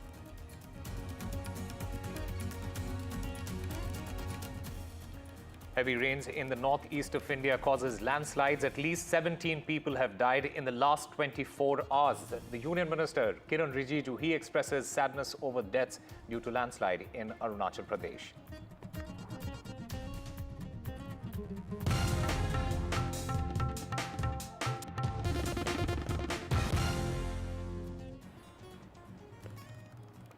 Well, the big story that we are getting you at the top of this hour, Prime Minister Modi, he is in Madhya Pradesh. His visit coincides with the 300th birth anniversary of Ahilya Bai Holkar. While addressing a gathering in Bhopal, he hailed the success of Operation Sindoor, championed Nari Shakti and put forth the strong stance of India against terrorism. Several infrastructural projects were inaugurated by the Prime Minister on this particular visit as well. Pahalgam में आतंकियों ने सिर्फ भारतीयों का खून ही नहीं बहाया, उन्होंने हमारी संस्कृति पर भी प्रहार किया है। उन्होंने हमारे समाज को बांटने की कोशिश की है। और सबसे बड़ी बात, आतंकवादियों ने भारत की नारी शक्ति को चुनौती दी है। ये चुनौती आतंकवादियों और उनके आकाओं के लिए काल बन गई है, काल। ऑपरेशन सिंदूर आतंकवादियों के खिलाफ भारत के इतिहास का सबसे बड़ा और सफल ऑपरेशन है। जहां पाकिस्तान की सेना ने सोचा तक नहीं था, वहां आतंकी ठिकानों को हमारी सेना ने मिट्टी में मिला दिया।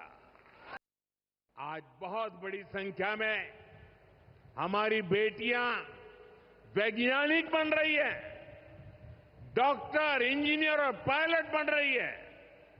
हमारे यहां साइंस और मैथ्स पढ़ने वाली बेटियों की संख्या लगातार बढ़ रही है। आज जितने भी हमारे बड़े स्पेस मिशन हैं, उनमें बड़ी संख्या में वैज्ञानिक के नाते हमारी माताएं, बहनें, बेटियां काम कर रही है। हमारी सरकार में पहली बार पूर्णकालिक महिला रक्षा मंत्री बनी, पहली बार देश की वित्त मंत्री एक महिला बनी, पंचायत से लेकर पार्लियामेंट तक महिलाओं की संख्या लगातार बढ़ रही है। इस बार 75 सांसद महिलाएं हैं, लेकिन हमारा प्रयास है कि ये भागीदारी और बढ़े। नारी शक्ति वंदन अधिनियम के पीछे भी यही भावना है। सालों तक इस कानून को रोका गया, लेकिन हमारी सरकार ने इसे पारित करके दिखाया। Former Union Minister M.J. Akbar, he is in Copenhagen in Denmark, where he slammed Pakistan, saying that dialogue with Pakistan is nothing but a bluff. He says that Pakistan has a government that is double-faced, and we now have a leader, that is Narendra Modi, who has called out this bluff of Pakistan. Listen in. Even well-meaning friends will ask you, oh, well, why don't you talk to Pakistan? Tell them, Pakistan has a government with a double face. Which face do we talk to? Pakistan has a government with a forked tongue. Which tongue do we address?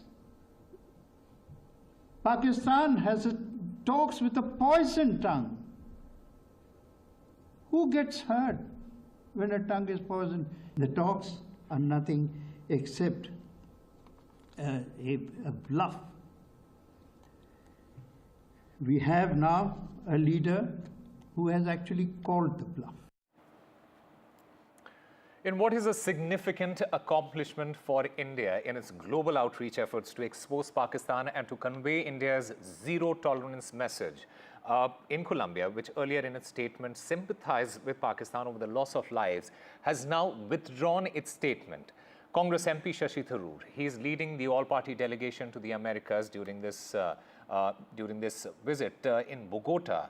He expressed dismay over the South American country's stance during a press conference on Thursday. He said that India was disappointed with the Colombian government for expressing condolences over the loss of lives in Pakistan during Operation Sindoor, rather than sympathizing with the victims of the Pahalgam terror attack. There's no equivalence possible between terrorists on the one hand and innocent civilians on the other. There is no equivalence between those who attack our country and those who defend their own country. And our only disappointment with the earlier statement by Colombia was that it seemed to have overlooked this difference.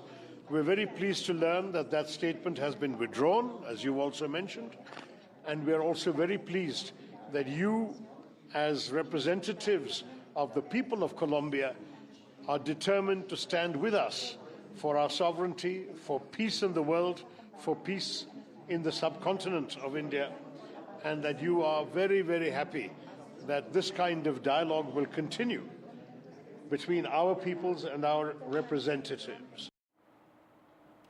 The BJP-led Delhi government has completed its first 100 days of governance in the national capital. On this particular occasion, the Delhi government released a workbook highlighting important public welfare initiatives launched so far under the Rekha Gupta's government.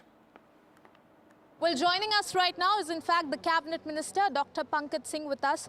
Sir, you have a very important ministry, in fact, 3 very important ministries. If you talk about the health so far, sir, what have been the achievements in, in the 100 days? See, achievement की बात आप करनी होगी तो ये आपसे अच्छा कौन बता सकता है, दिल्ली की जनता से अच्छा कौन बता सकता है. We have started to serve the people. हमारे प्रधानमंत्री जी ने जो दिल्ली की जनता को विश्वास दिलाया था हम उसके ऊपर अग्रसर हैं. And I have many thing to say about this, जैसे आयुष्मान कार्ड, वय वंदना कार्ड, डायलिसिस, आयुष्मान मंदिर, मेडिसिन, ब्लैक लिस्टेड मेडिसिन, बहुत सी चीज़ें हैं, डायबिटिक, मधुमेह, हॉस्पिटल को रन करना, de addictions, we have already started. And this is a starting. What I said before also, कि within 100 days it will be not change. Delhi बदलती हुई दिखेगी.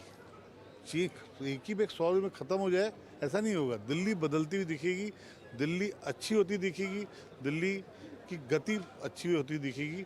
और दिल्ली को जो हमने हमारे प्रधानमंत्री, मेरे प्रधानमंत्री जी ने जो वादा किया है उसको पूरा करने का हम उनके सिपाही हैं, उसके और अग्रसर हैं. सर, आपके पास ट्रांसपोर्ट डिपार्टमेंट भी है. एक जो सवाल सबके मन में है कि सर वो ईवी पॉलिसी 2.0 वो कब तक आएगी? जल्दी आएगी. और सर, और डेली बसेस की बात करें तो उसमें कितना अचीव? अभी हमने 400 बसें चालू की हैं और इस महीने हमारी 9 मीटर की बसें और 10 तारीख से चालू हो जाएंगी. फिर 12 मीटर की बसें चालू हो जाएंगी.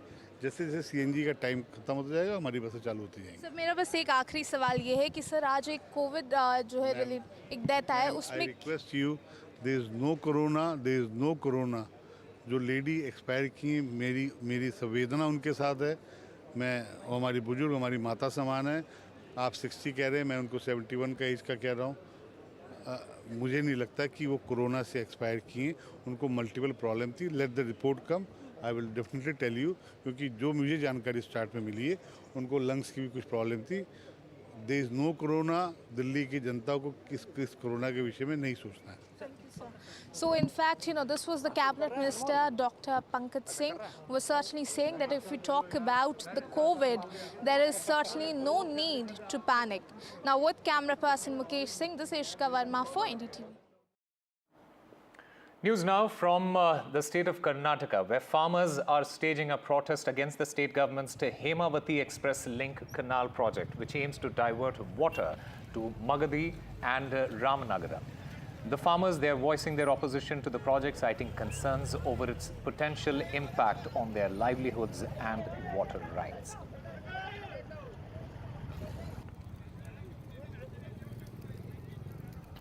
It's not a political protest. Nothing is there within the water. We have sorted out. I have discussed with them. We have got a technical report. Everything is over. Already 40% of the work is over. No question of stopping any work. We will continue with it.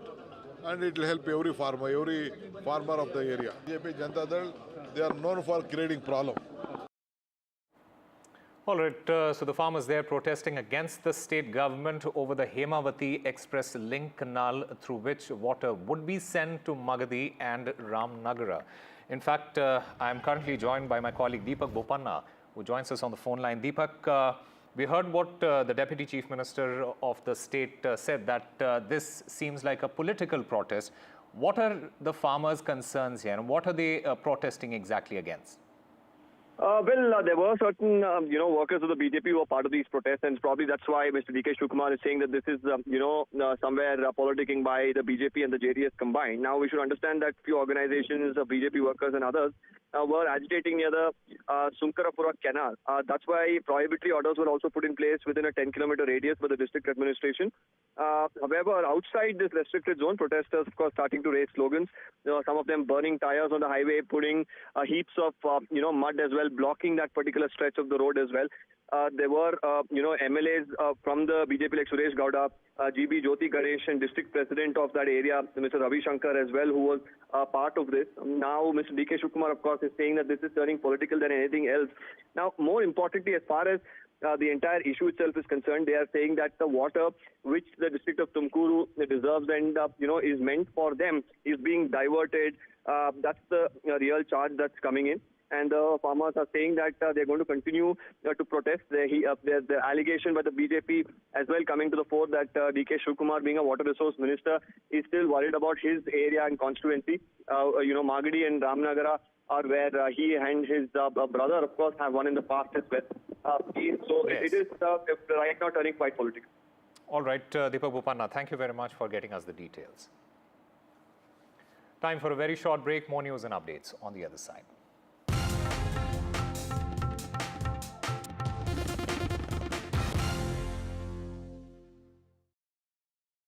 Whatever you need to ask about cancer, Macmillan's free support line is just a call away. Hello, Macmillan. Whether it's money... Am I going to lose my job? Getting on with life. Can I still go abroad? Get insurance? Or just need someone to listen. How do I tell them? Our specialist advisors are here to help as often as you need them. Whatever you need to ask, cancer, money, life, call us now on 0808 134 1000. It's great to be helping out before my first grandchild arrives. And after having a few repairs myself, I need to make sure they'll all be protected. Which reminds me. Welcome to British Seniors, the UK's #1 rated provider of over 50s life insurance. Hi, I'd like a quick quote. No problem. We're proud to offer our seniors lifetime guarantee. With 100% of claims having been paid, we guarantee your premiums will never go up and that you'll speak to one of our specialists in the UK. UK residents aged 50 to 80 are guaranteed to be accepted. Depending on your age, your loved ones can get a cash payout up to £10,000. Wow, that money could help with funeral costs or as a gift for my grandkid. I'll do it. Plus, when you sign up, you'll receive a £135 gift card and free 24/7 GP advice and health services. He's going to be named after his granddad. Be proud to protect your loved ones with British Seniors. To get a free quote today, call our UK team on 0800 470 4444 or visit britishseniors.co.uk. I bought cars on finance, so I've made my claim. If our lenders charged hidden commissions, then I'd made my claim. I could be owed thousands. I've made my claim. I've made my claim. I've made my claim. I've made my claim. It's so quick and simple. You could be owed thousands in hidden commissions from vehicles bought on finance since 2007, even without the details. I've made my claim. Trust myclaimgroup.co.uk. Claims made simple. Bomin Irani, your acting career begins at a very young age of 41. And so usse pehle it was photography. You had captured India through the lens of a photographer, and then you worked in the hospitality sector as well. Before that. So while you were, dabbling between so many roles, which one is it, and when was it that you realized that it is acting? I think when I was very young, my love was always cinema, actually. I used to watch all kinds of movies even at a very young age.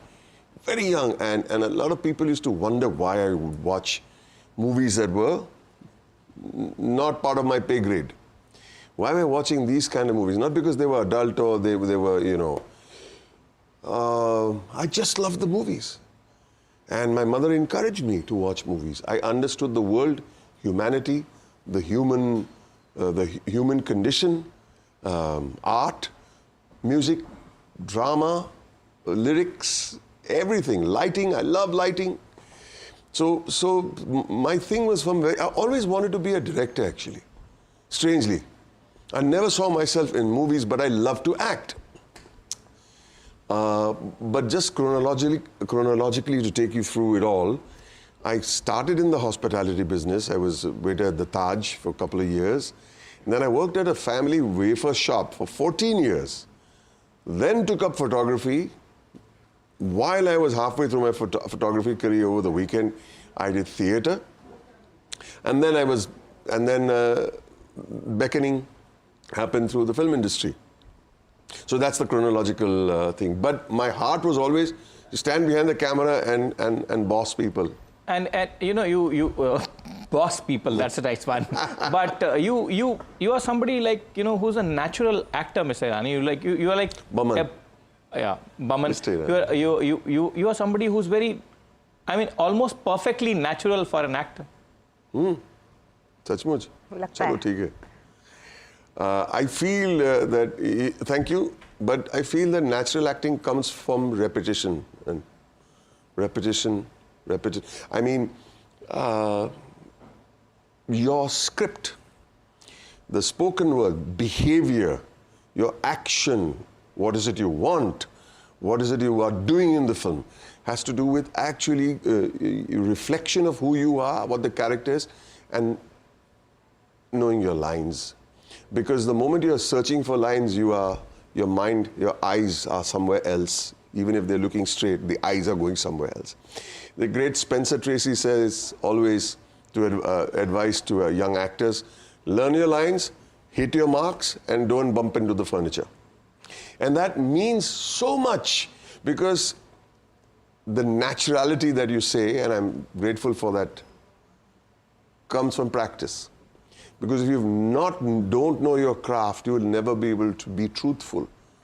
First, you put everything into that moment, and then allow yourself to be truthful.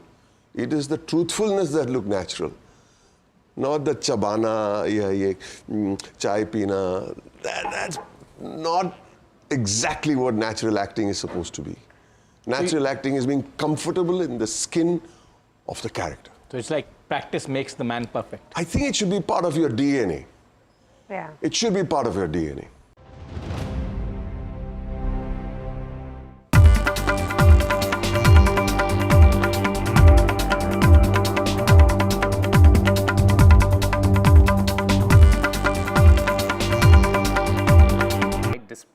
Widespread damage as flash floods and landslides, they have disrupted the lives of the people there. At least 17, they are reportedly dead in the last 24 hours. Key highways, they have been blocked as several places have been waterlogged. The NDRF is conducting rescue operations even as mobile connectivity has been disrupted in Assam. Meanwhile, a bus plunged into the Teesta River in Sikkim, and there has been no word. Odisha leader who still remains untraceable.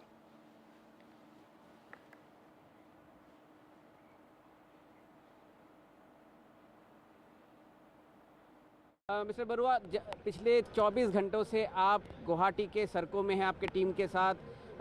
इतनी बारिश हुई है, एक बहुत ही प्रतिकूल situation है। किस तरह से सरकार इससे निपट रही है और आगे के तैयारी क्या है? देखिए, लास्ट 2-3 दिन से बहुत ज़्यादा बारिश हो रहा है और गुवाहाटी सिटी में बारिश का पानी तो है, और दूसरा मेघालय का हिल का जो मेघालय गुवाहाटी सिटी का पास में मेघालय का जो पहाड़ी है, पूरा पहाड़ी का पानी गुवाहाटी सिटी तक आ गया है। तो इसलिए एक बहुत बड़ा फ्लड का प्रॉब्लम हुआ है। नेचुरली यहाँ बारिश है और मेघालय से जो पानी है, पूरा पहाड़ी का पानी जब यहाँ आ जाता है, पूरा एरिया फ्लडेड हो जाता है। तो हम लोग कोशिश कर रहा हूँ कि ये पानी गुवाहाटी सिटी का अंदर ना जाए, इसलिए हम लोग यहाँ बांध दे के रखा हूँ, स्विच गेट वगैरह बंद करके इस पानी को हम लोग पामोही होके दीपरविल होके ब्रह्मपुत्र तक ले जाने के लिए हम कोशिश कर रहा हूँ। यहाँ ड्रेन का काम चल रहा है, बहुत नया ड्रेन हम लोग काम शुरू किया है, फटाफट काम कर रहा हूँ। और एक रास्ता से हम लोग खानापारा होके सिलसाको होके पानी निकलने का कोशिश कर रहा हूँ। हम लोग कोशिश कर रहा हूँ जो मेघालय का पानी गुवाहाटी का अंदर ना आए, इस कोशिश में कुछ तो सफल हुआ हूँ। फिर भी गुवाहाटी सिटी एरिया में भी ऐसा बहुत जगह है जो ऐसा एक काप जैसा है, वहाँ बहुत ज़्यादा पानी जमा हो जाता है, तो उसको पाम करके हम लोग निकाल रहा है। फिर भी जब बाहर पानी रहता है तब पाम करना भी मुश्किल हो जाता है। बहुत सारे जगह में ऑब्स्ट्रकल था, ये ऑब्स्ट्रकल भी हम तोड़ दिया हूँ। काम तो चल रहा है, पूरा डिपार्टमेंट दिन रात एक करके काम कर रहा है। लोगों का सहायता भी चाहिए क्योंकि गुवाहाटी का जो नेचुरल ड्रेनेज था, नेचुरल नदी था, नेचुरल जान था, जूरी था, ये सब धीरे धीरे ब्लॉक हो गया। बहुत सारे लोगों ने ये एनक्रोचमेंट कर दिया, ब्लॉक कर दिया, वहाँ बड़ा बड़ा बिल्डिंग बना लिया, ये सब तो प्रॉब्लम है, उसको भी हम लोग देखना पड़ेगा। बहुत सारा जगह ऐसा है जो बड़ा नदी था उसको छोटा ड्रेन बन गया, अभी उसको थोड़ा बड़ा बनाना है। जैसे जूरीपार एरिया में ऐसा हो गया है, बहुत बड़ा नदी था उसको बनाते बनाते छोटा ड्रेन हो गया, उसका रोड हो गया। अभी रोड को खांट के कैसे हम लोग रोड का ड्रेन बना सके, बड़ा ड्रेन बना सके, इसको सोचना पड़ेगा।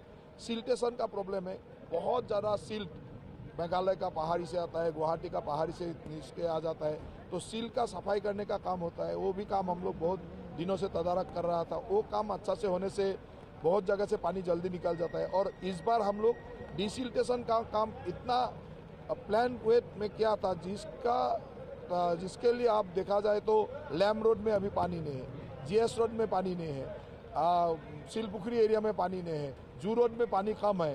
तो कभी कभी ये जो डिसिल्टेशन काम उसका अच्छा फल भी हमको मिला है। Time now for a very short break. More news and updates on the other side.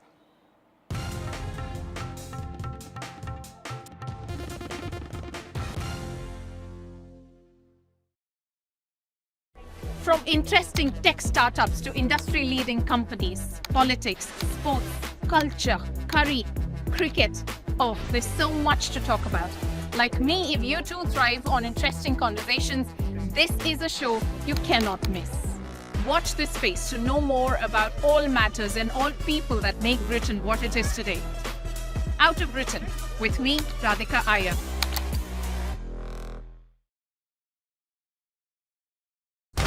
When facts are fragmented, we put the pieces together.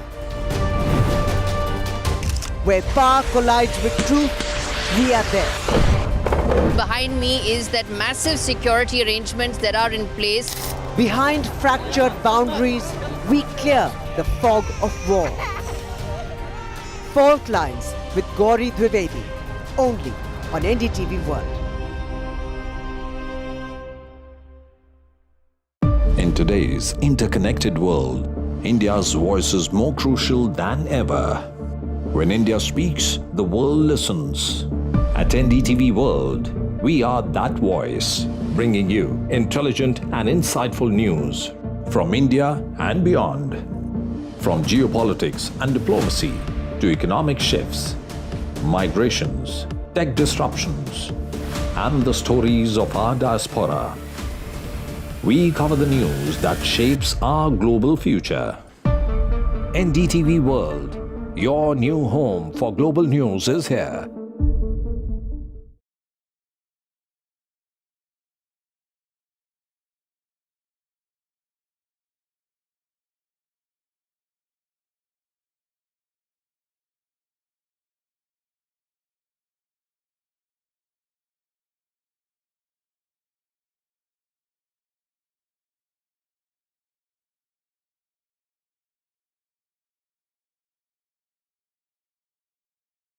From interesting tech startups to industry-leading companies, politics, sports, culture, curry, cricket. Oh, there's so much to talk about. Like me, if you too thrive on interesting content. Bomin Irani, your acting career begins at a very young age of 41.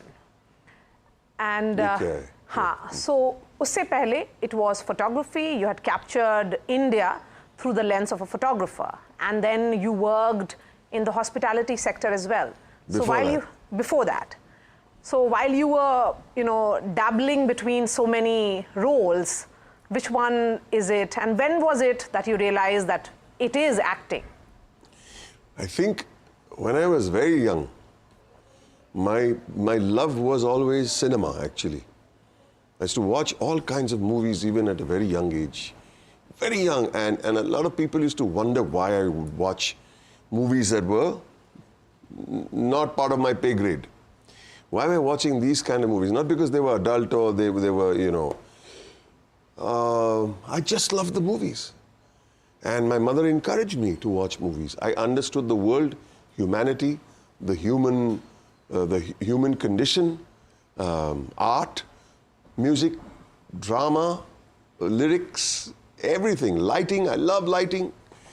So my thing was I always wanted to be a director, actually. Strangely. I never saw myself in movies, but I love to act. But just chronologically to take you through it all, I started in the hospitality business. I was a waiter at the Taj for a couple of years. And then I worked at a family wafer shop for 14 years. Then took up photography. While I was halfway through my photography career over the weekend, I did theater. And then beckoning happened through the film industry. So that's the chronological thing. But my heart was always to stand behind the camera and boss people. And you boss people, that's a nice one. But you are somebody like, who's a natural actor, Mr. Irani. You are like... Baman. Baman. You are somebody who's very, almost perfectly natural for an actor. Sachmuch. Chalo, theek hai. I feel that, thank you, but I feel that natural acting comes from repetition. And repetition. Your script, the spoken word, behavior, your action, what is it you want, what is it you are doing in the film, has to do with actually reflection of who you are, what the character is, and knowing your lines. Because the moment you're searching for lines, your mind, your eyes are somewhere else. Even if they're looking straight, the eyes are going somewhere else. The great Spencer Tracy says always to advice to young actors, learn your lines, hit your marks, and don't bump into the furniture. And that means so much because the naturality that you say, and I'm grateful for that, comes from practice. Because if you don't know your craft, you will never be able to be truthful. First, you put everything into that moment, and then allow yourself to be truthful. It is the truthfulness that looks natural, not the chabana, chai pina. That's not exactly what natural acting is supposed to be. Natural acting is being comfortable in the skin of the character. So it's like practice makes the man perfect. I think it should be part of your DNA. Yeah. It should be part of your DNA. In today's interconnected world, India's voice is more crucial than ever. When India speaks, the world listens. At NDTV World, we are that voice, bringing you intelligent and insightful news from India and beyond. From geopolitics and diplomacy to economic shifts, migrations, tech disruptions, and the stories of our diaspora. We cover the news that shapes our global future. NDTV World, your new home for global news is here. Stand and what can we offer more to the Indian students so that they feel they're in the same place or the same field as their counterparts studying in MIT or doing research in Stanford? It's an unfair comparison to start with because they are miles and miles and miles ahead of us. And the basic reason why they are ahead is because they understood the importance of research at a very, very early stage. And if you see all the innovations that have hit the world have come primarily from the defense sector. And all those researches have happened in the university ecosystem, Where in India, those ecosystems have not really been developed to that extent. That's one.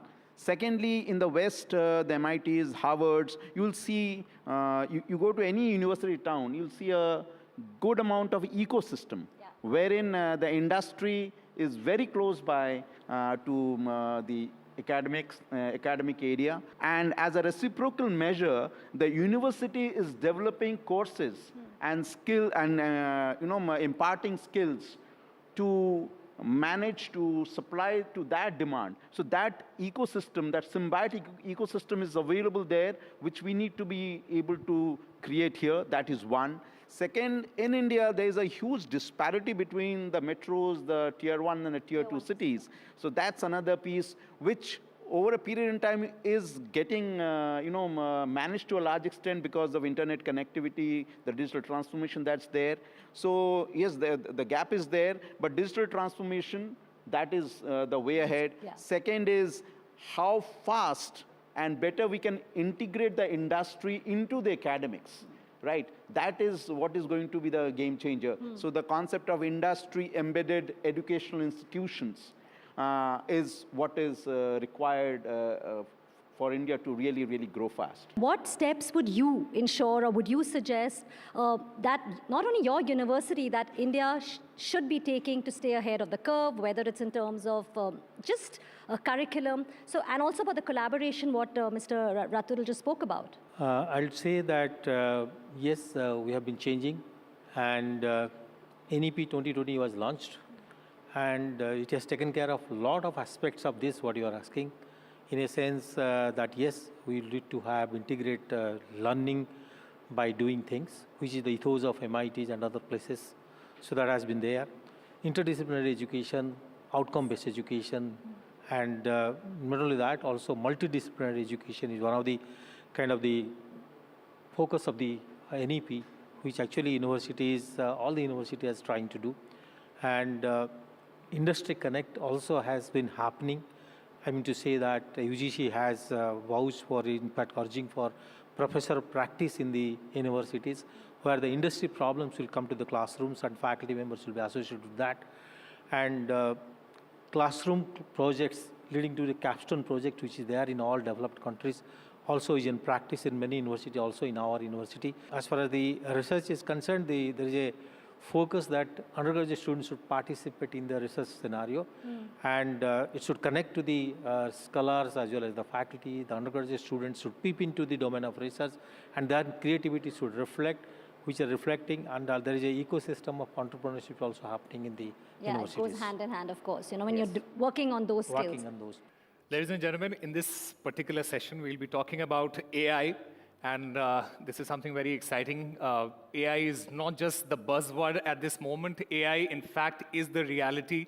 And this is something that has been reiterated again and again by many of the panelists here. In fact, AI is revolutionizing education. But the big question is, what does the future hold when it comes to AI? Before I come to the guests, raise your hands if you use AI to write your assignments. Very few show of hands. I'll rephrase this. Raise your hands if you use AI to take help to finish your assignment. Now we have a lot of hands. All right, Professor B. Ravindran, my first question to you is, when it comes to AI, how excited are you about AI, especially in education, and how it is changing education system at this moment? I mean, AI is really revolutionizing education at this point, right? In fact, at a recent event, I thought I was making a controversial remark, but a lot of people agreed with me on this. I'm saying that education, as we know it, right, is over. I mean, we still haven't caught on to it, but I think not only is it going to change the way we teach and change the way the students learn, but AI is also going to change what we are going to teach. So we really have to take a hard look at how we are going to design our curriculum and so on and so forth. I'm both as a teacher and as somebody who has been working in AI for the last 30 years, I'm really excited at this current state of affairs we have. Right? So a lot of things to work through as a community, as a teaching community. and also as a AI research community to figure out how AI can be shaped in a way that we are still ensuring that our students are learning the right skills. I like to ask Dr. Datta, when it comes to human connect, how do you think human connection is crucial in education, and how can teachers, educators, they can maintain this connection in AI-infused learning environments, especially in schools? The human connect, especially at the school level, is very, very important because the impact, the influence of the teacher is only when it's one-to-one interaction. It is not so much through the artificial intelligence. The online teaching, as we experienced it in the COVID, didn't work as much as the offline does. So the, say, mentorship, the guidance can be given only when it is one-to-one and minus AI and even technology to a larger extent, I would say. But while I say all this, I don't mean to negate altogether the benefits of AI. AI is here to stay, and there are a lot of benefits, and these children should be taught how to put them into the best use. When you talk about the human touch and the human aspect of it, the critical thinking, the creative thinking, problem solving, the decision making is better done minus the AI. This I very strongly feel. AI is what? It is not a mind of its own. It is what the human beings have fed it. That's what generative, pre-trained intelligence is there in ChatGPT. It is pre-trained by the human being. So thinking on the ground, decision making, let's talk about it, can be better when it is played by ear. You think about what you have to do right there on the spot. I always draw analogies. Analogies, again, can be better brought by a human being. Yeah. This is a question specifically for Professor Hasnain. How do you think AI has impacted writing and research in education, and what strategies can be employed to foster critical thinking and creativity in students, sir? If I can go back and quote the godfather of AI, Geoffrey Hinton, and he rightly says, artificial intelligence could soon spell the downfall of human society. Don't get alarmed up with this. We are already seeing some effects. It may not be downfall of human society, but we are seeing some effects. Let's look at first our education system. You know, what kind of education system we are in today? From young age, the students are conditioned to follow instructions, chase marks, and get good and memorize rather than challenges. We often measure success by looking at the scores, the technical skills, or algorithmic precision. What we are forgetting is a very major thing, and that is to train the mind to question, interpret, and create. Now, this is what is lacking today. According to Bill Gates, AI will become so advanced that humans will no longer be needed for most of the things. We will not need human beings. In a landscape where machines can already beat us by calculations, pattern recognition, and even creative mimicry, what will humans do? Critical reasoning, ethical judgment, these are not just soft skills, but these are skills that humans can do and humans will continue to do. Can AI be used to enhance critical thinking or creativity, or do you think it will stifle these skills? Because a lot of people have this to say that, look, the more AI gets smarter, you get non-smarter, I would say. No, this is for the panel. Yes. Yeah, okay. Well, I wouldn't agree to that. And let me start by saying I represent an initiative by the Government of India called the Atal Tinkering Labs. Some of you would have heard about it, but these were created back in 2016 with the intention that learning and education has to be more experiential, more project-based, and focus on 21st century skills. What are those? Creativity, problem solving, design thinking, computational thinking, communication, collaboration. Those are the skills of the 21st century. Why were we saying that? imagining and understanding that technologies like AI would actually replace a lot of the skills that were being taught in schools back then. And hence, National Education Policy 2020 also created a platform for transforming education, emphasizing more on these skills of creativity, of curiosity, problem solving. And why AI will not actually damage that but enable that is for this very same reason, that a lot of things which are mundane and repetitive in nature will be taken care of by AI, and it'll in fact enable that. For instance, students now in an Atal Tinkering Lab, I'll just give an example of Atal Tinkering Lab where the focus is on understanding local problems, identification of problems, using design thinking principles and 21st century skills to create innovative solutions. Now for that, the first step of design thinking or any such problem solving is research. Understanding data, understanding and analyzing data. A lot of that gets covered through AI now. And what it frees up a student's time for is actually thinking of creative solutions to those same problems. AI is enabling all of that. The dream of studying abroad remains a cherished aspiration for many Indian students and their parents. In fact, until last year, we saw a remarkable 50% increase in students seeking to study abroad, with long queues outside visa offices, a testament to their fervor. While the current scenario may have tempered enthusiasm, the desire to pursue international education remains strong. Our guests here will explore the motivations, benefits, and challenges of studying abroad and what the future holds for Indian students seeking global opportunities. It's really a pleasure to have you all here today with us on NDTV Education Panel. I would like to begin with you, Dr. Kumar. In your book, Kathiawar to Kennedy, The Road Less Traveled, you share your remarkable journey, from Kathiawar to Harvard. Now, as someone who has navigated the complexities of international education, what advice would you like to give, students here or Indian students who are aspiring to study at top universities abroad? And also, how can they make the most of these opportunities? Regarding my journey, to be honest, when I came to Delhi as a student from Bihar, a small town in Bihar, I'm a first-generation learner. Yes. I had never heard about Harvard University, to be honest. Until I was a student at JNU, I was doing my MPhil and PhD. So when I was working with a women's organization called SEWA, I got an opportunity to go to do a small diploma program in the Netherlands. And until then, I was a student of JNU.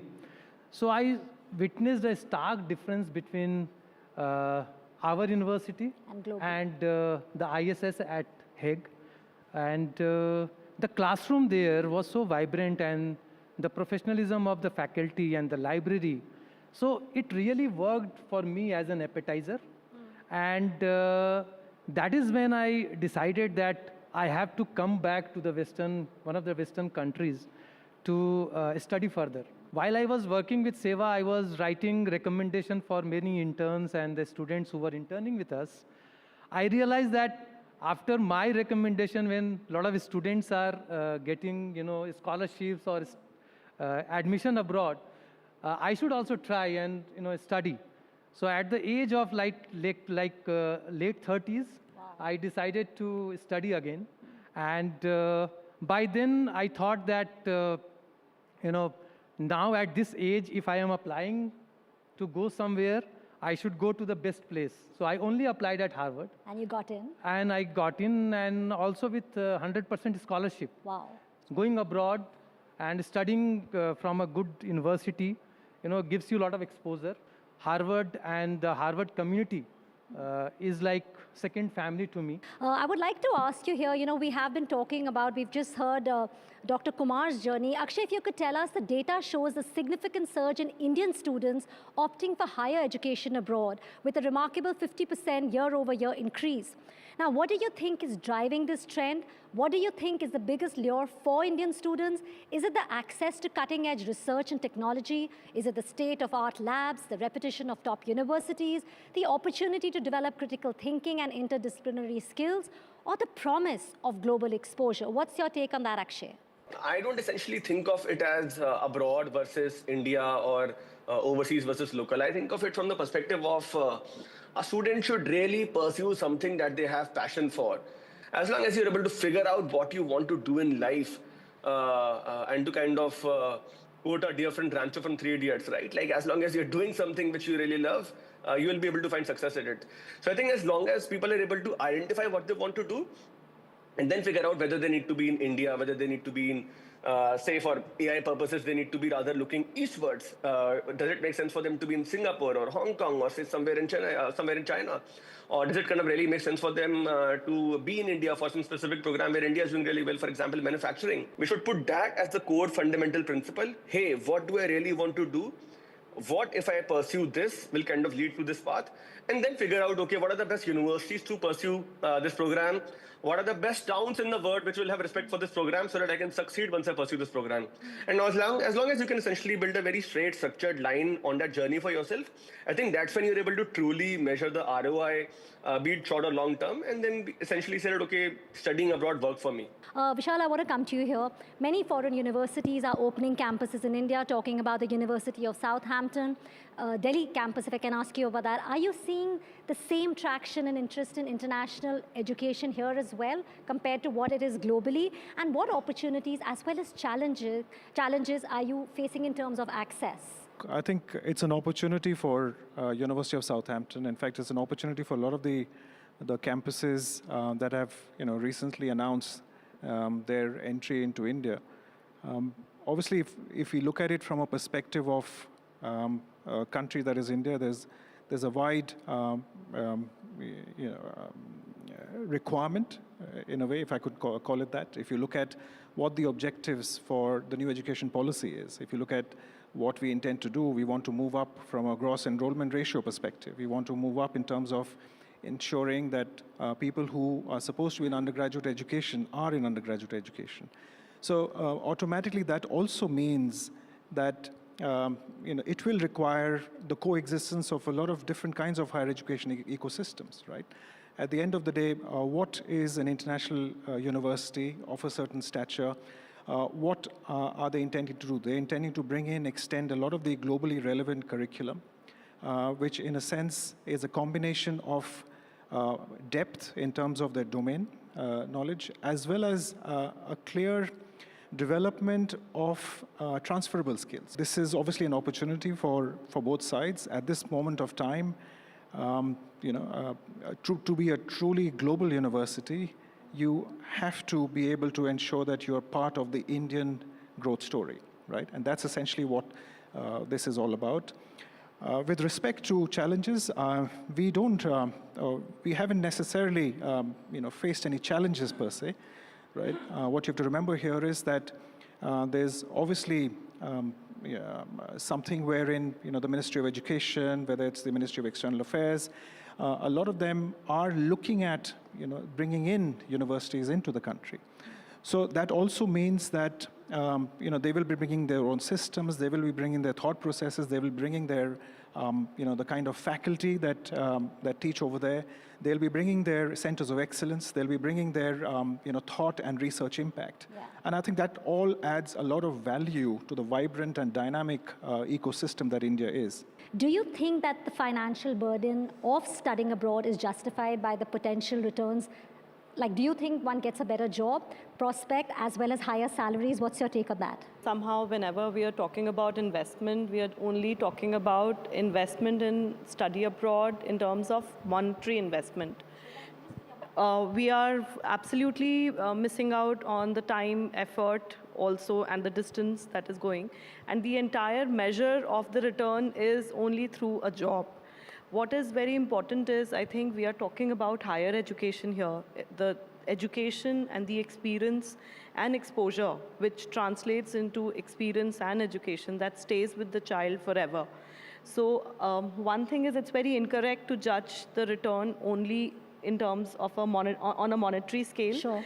Second, what I would say is that education in India is again on a rising trend, right? The costs is not very, very different. And talking about things, that is where there are multiple funding options that have come in, right? Many higher education, they offer scholarships, there are education loans that are available, and that is what it makes things more easily accessible, right? So that's one thing I would say.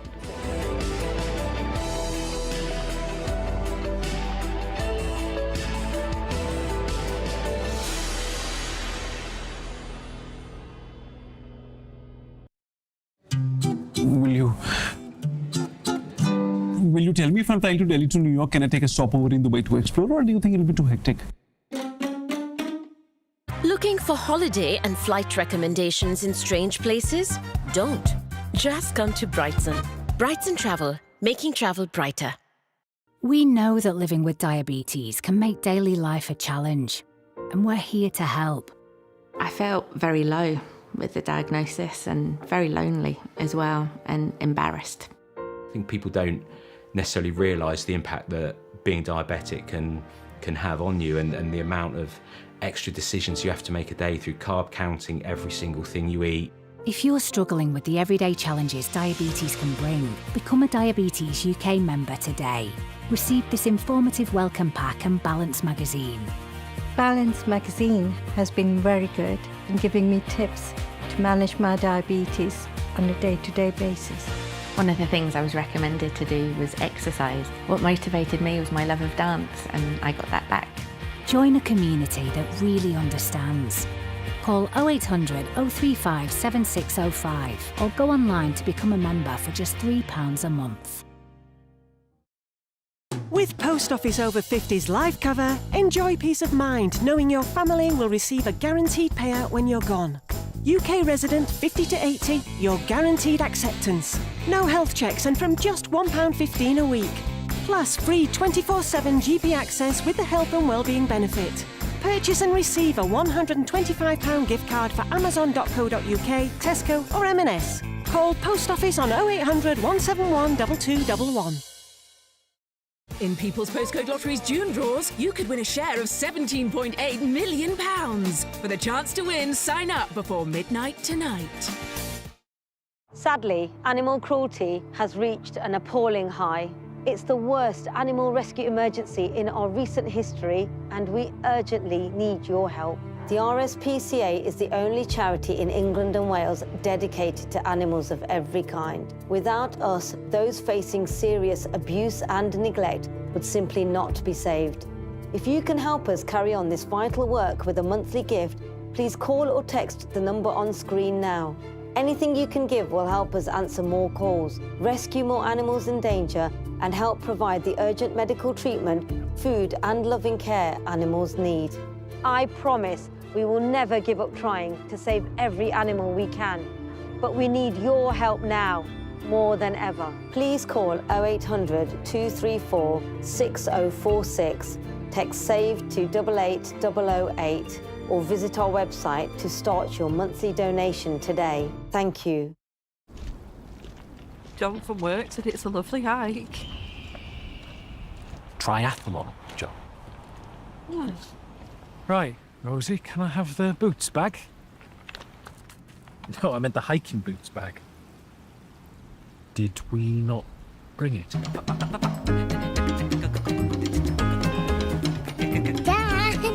Such a shame. Such a shame. With thousands of lower prices of boots, that's your summer sorted.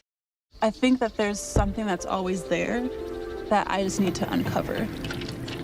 Like, I know I'm gonna get there, but I have to be patient with myself. That's probably the scary part for me.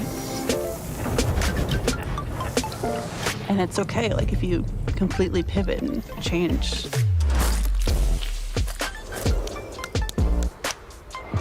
You know, you have to be comfortable with that.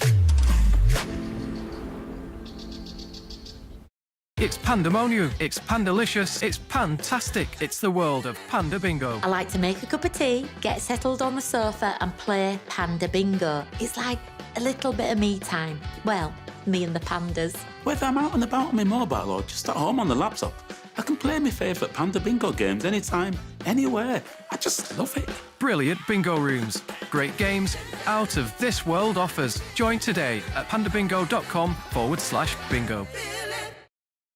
What they don't tell you about getting older is how much fun it can be. Enjoying all the things you've worked so hard for. Spending time with the people that really matter. Not to mention, finally finding that precious time for yourself. I don't want anything taking my best years away from me, but like so many people, I've seen the heartbreak that dementia can cause. That's why I'm asking everyone to order this essential free guide from Alzheimer's Research UK. It's called Your Brain Matters. We all know what's good for our heart and our lungs, but do you know how to keep your brain healthy too? Well, this guide tells you how, in 7 steps you can start taking right now, whatever your age. Just ring the number on screen to get your free copy. Inside, you'll find facts and tips that can keep your brain healthy and help reduce your risk of developing dementia. It's advice you can really trust from leading dementia scientists. Read it, keep it, and check back whenever you need to. Order your free copy now. Call Alzheimer's Research UK on 0800 035 5984 or text BRAIN2 to 78866. Think of it as another way of planning for your best years, because your brain really matters. As a dad, I know life's unpredictable. It's all fun and games until it's not. You okay? I want my kids to always be looked after. That's why I'm not putting things off anymore and protecting the life we've built by calling Smart Insurance. Hi, how can I help? Hi, I'd like a quick quote, please. Okay, you can choose a benefit amount up to £750,000 depending on your age. Brilliant. If you're a UK resident aged 18 to 64, you can apply with just a few health and lifestyle questions. For £250,000 of cover, the price starts at just £14.77 a month. That's less than I thought, and could help my wife pay off the mortgage. With our Smart Family Guarantee, you'll have peace of mind. That's good to know. You'll also receive a 100% advance in the event of terminal illness and 10% cashback on your first year's premiums. That's the Smart Cashback. Plus, you get your choice of a £125 gift card. Protect the life you've built the smart way. To get a free life insurance quote today, call our specialist UK team on 0800 977 6797 or visit smartinsurance.co.uk. This is an important message for people living with diabetes, from people living with diabetes. When I was experiencing the symptoms of diabetes, I didn't know what was going on. You go on the internet and it's full of horror stories. I didn't understand about carbs, I didn't understand about blood glucose levels. That's why the support I get as a Diabetes UK member is so important. You can become a Diabetes UK member for just £3 a month. When you do, you'll receive a practical guide specific to your type of diabetes and a copy of Balance magazine 4 times a year. Plus, you'll help support research that could lead to better treatments for all types of diabetes. As members, we're all working it out together. Call 0800 144 5410 or go online to become a Diabetes UK member for just £3 a month. Join us now, because membership can help you learn to live better with diabetes.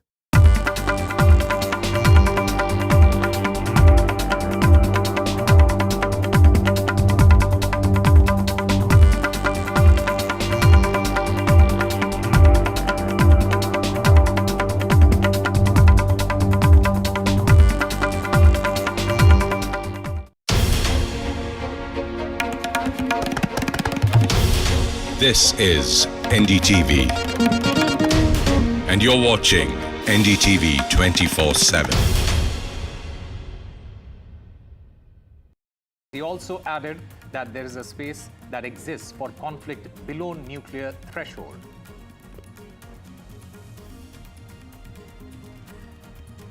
The Karnataka Hemavati Canal water row explodes farmer protest over water diversion plan. The Deputy Chief Minister of Karnataka, D.K. Shivkumar, calls it needless political reaction.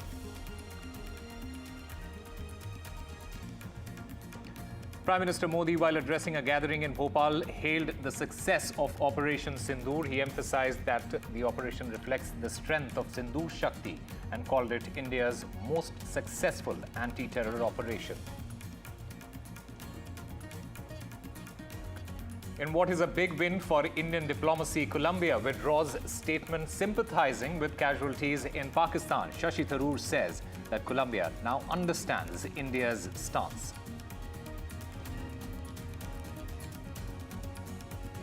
Heavy rain in the northeast causes landslides. At least 17 people have died in the last 24 hours. The Union Minister Kiran Rijiju expresses sadness over the deaths due to landslide in Arunachal Pradesh.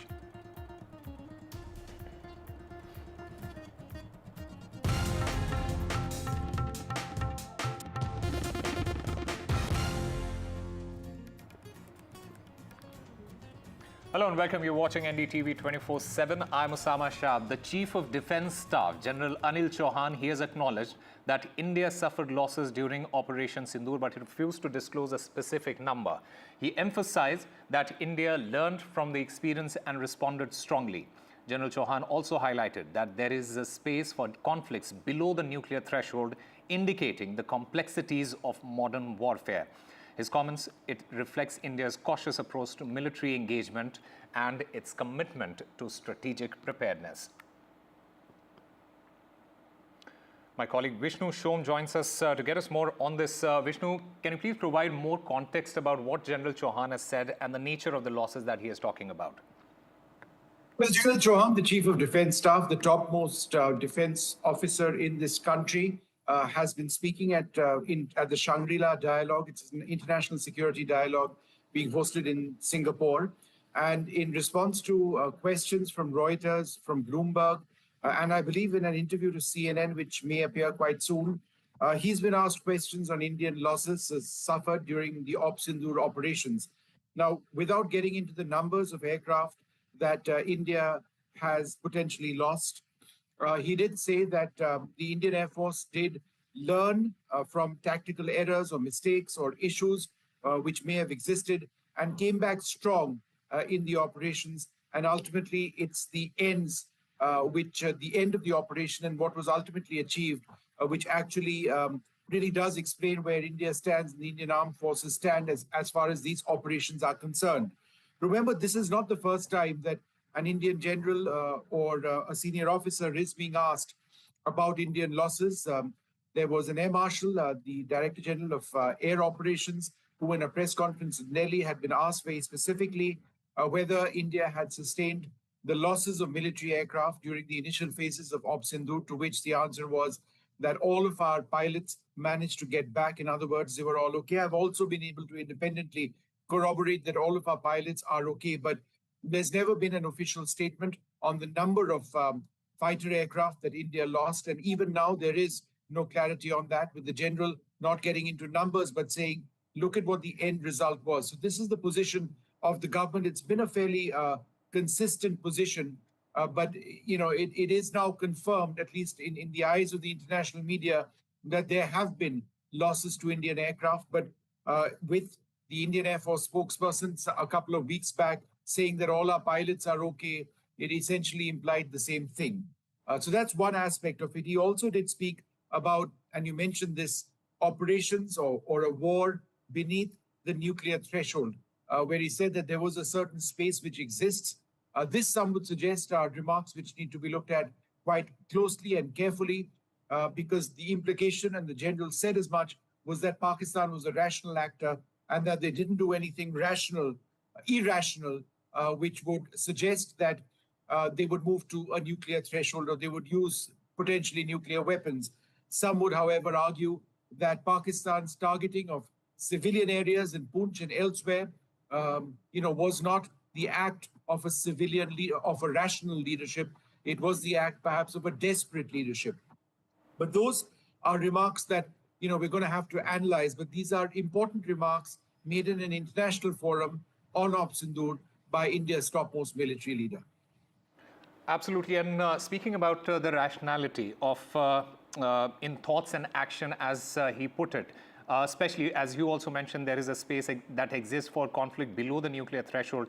How does General Chauhan's statement reflect India's overall approach to military engagements here? Well, that's a very important question. And I think what India has said, and not just at the level of the military, but also at the level of the government, the political leadership, diplomats, others, that India will not be blackmailed by Pakistan on the nuclear front. There will be no nuclear blackmail. And Pakistan has resorted to nuclear blackmail, not just on this occasion when they've said that, look, we're a nuclear power and we will do anything to defend ourselves. They've made statements like this in the past as well. But at some level, the sense would be that this is essentially bluster. And one would hope that that assumption is correct, because the last thing anybody would want is some sort of a nuclear exchange between nuclear-armed neighbors. But the government believes, and the reason that Op Sindoor did take place is because Pakistan had to be sent a very direct message, and that there has been, or there is, a certain space which exists beneath that nuclear threshold. Thus far, that premise has been valid, and it is a fact that both sides didn't approach or come anywhere close to looking at that option in the brief war that took place, if we can use the word war. All right, Vishnu Shon there. Thank you very much for getting us all the latest and explaining the details of what the CDS in fact had to say. All right, shifting our focus to our other big story that we are tracking. This is the mock drill that is taking place in multiple states. As we understand, these mock drills are taking place in 5 states. These are the live visuals that you are getting from Srinagar. These pictures are from Srinagar that shows that mock drills are currently taking place there, along with multiple other states as well.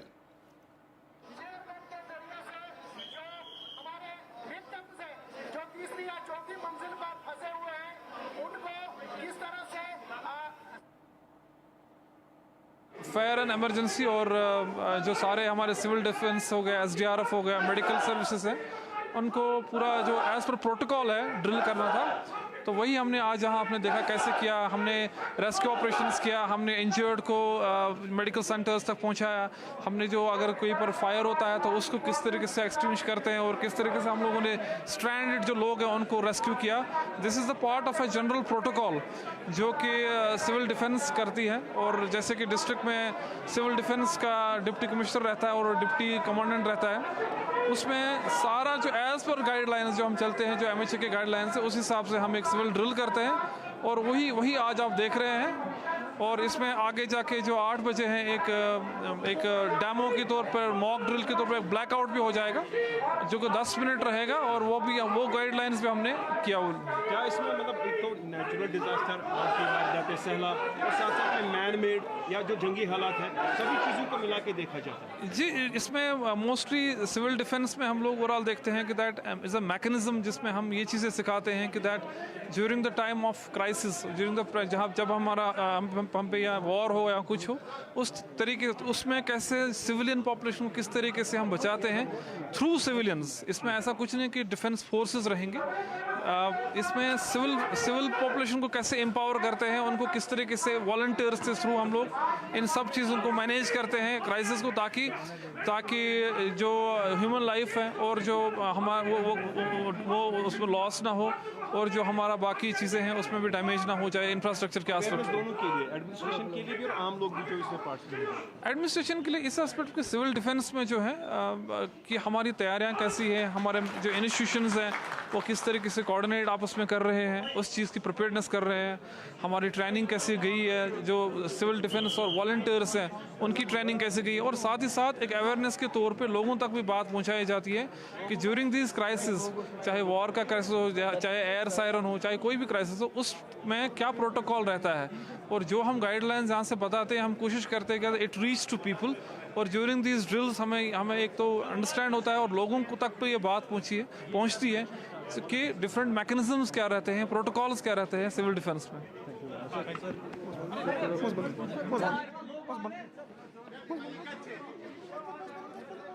All right, so multiple states in India conducting mock drills as part of the standard protocol and preparedness measures. We heard just a short while ago what the gentleman was saying. These drills are basically aimed to test emergency response systems, also to evaluate disaster management plans. This is also being done to enhance coordination among the agencies, the civilians. These exercises, in fact, help identify the areas for improvement and also ensure readiness for potential crisis. These are the live pictures that you can see on your screens from Srinagar.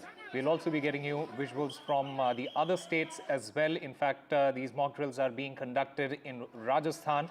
We'll shortly be joined by our correspondent from there as well.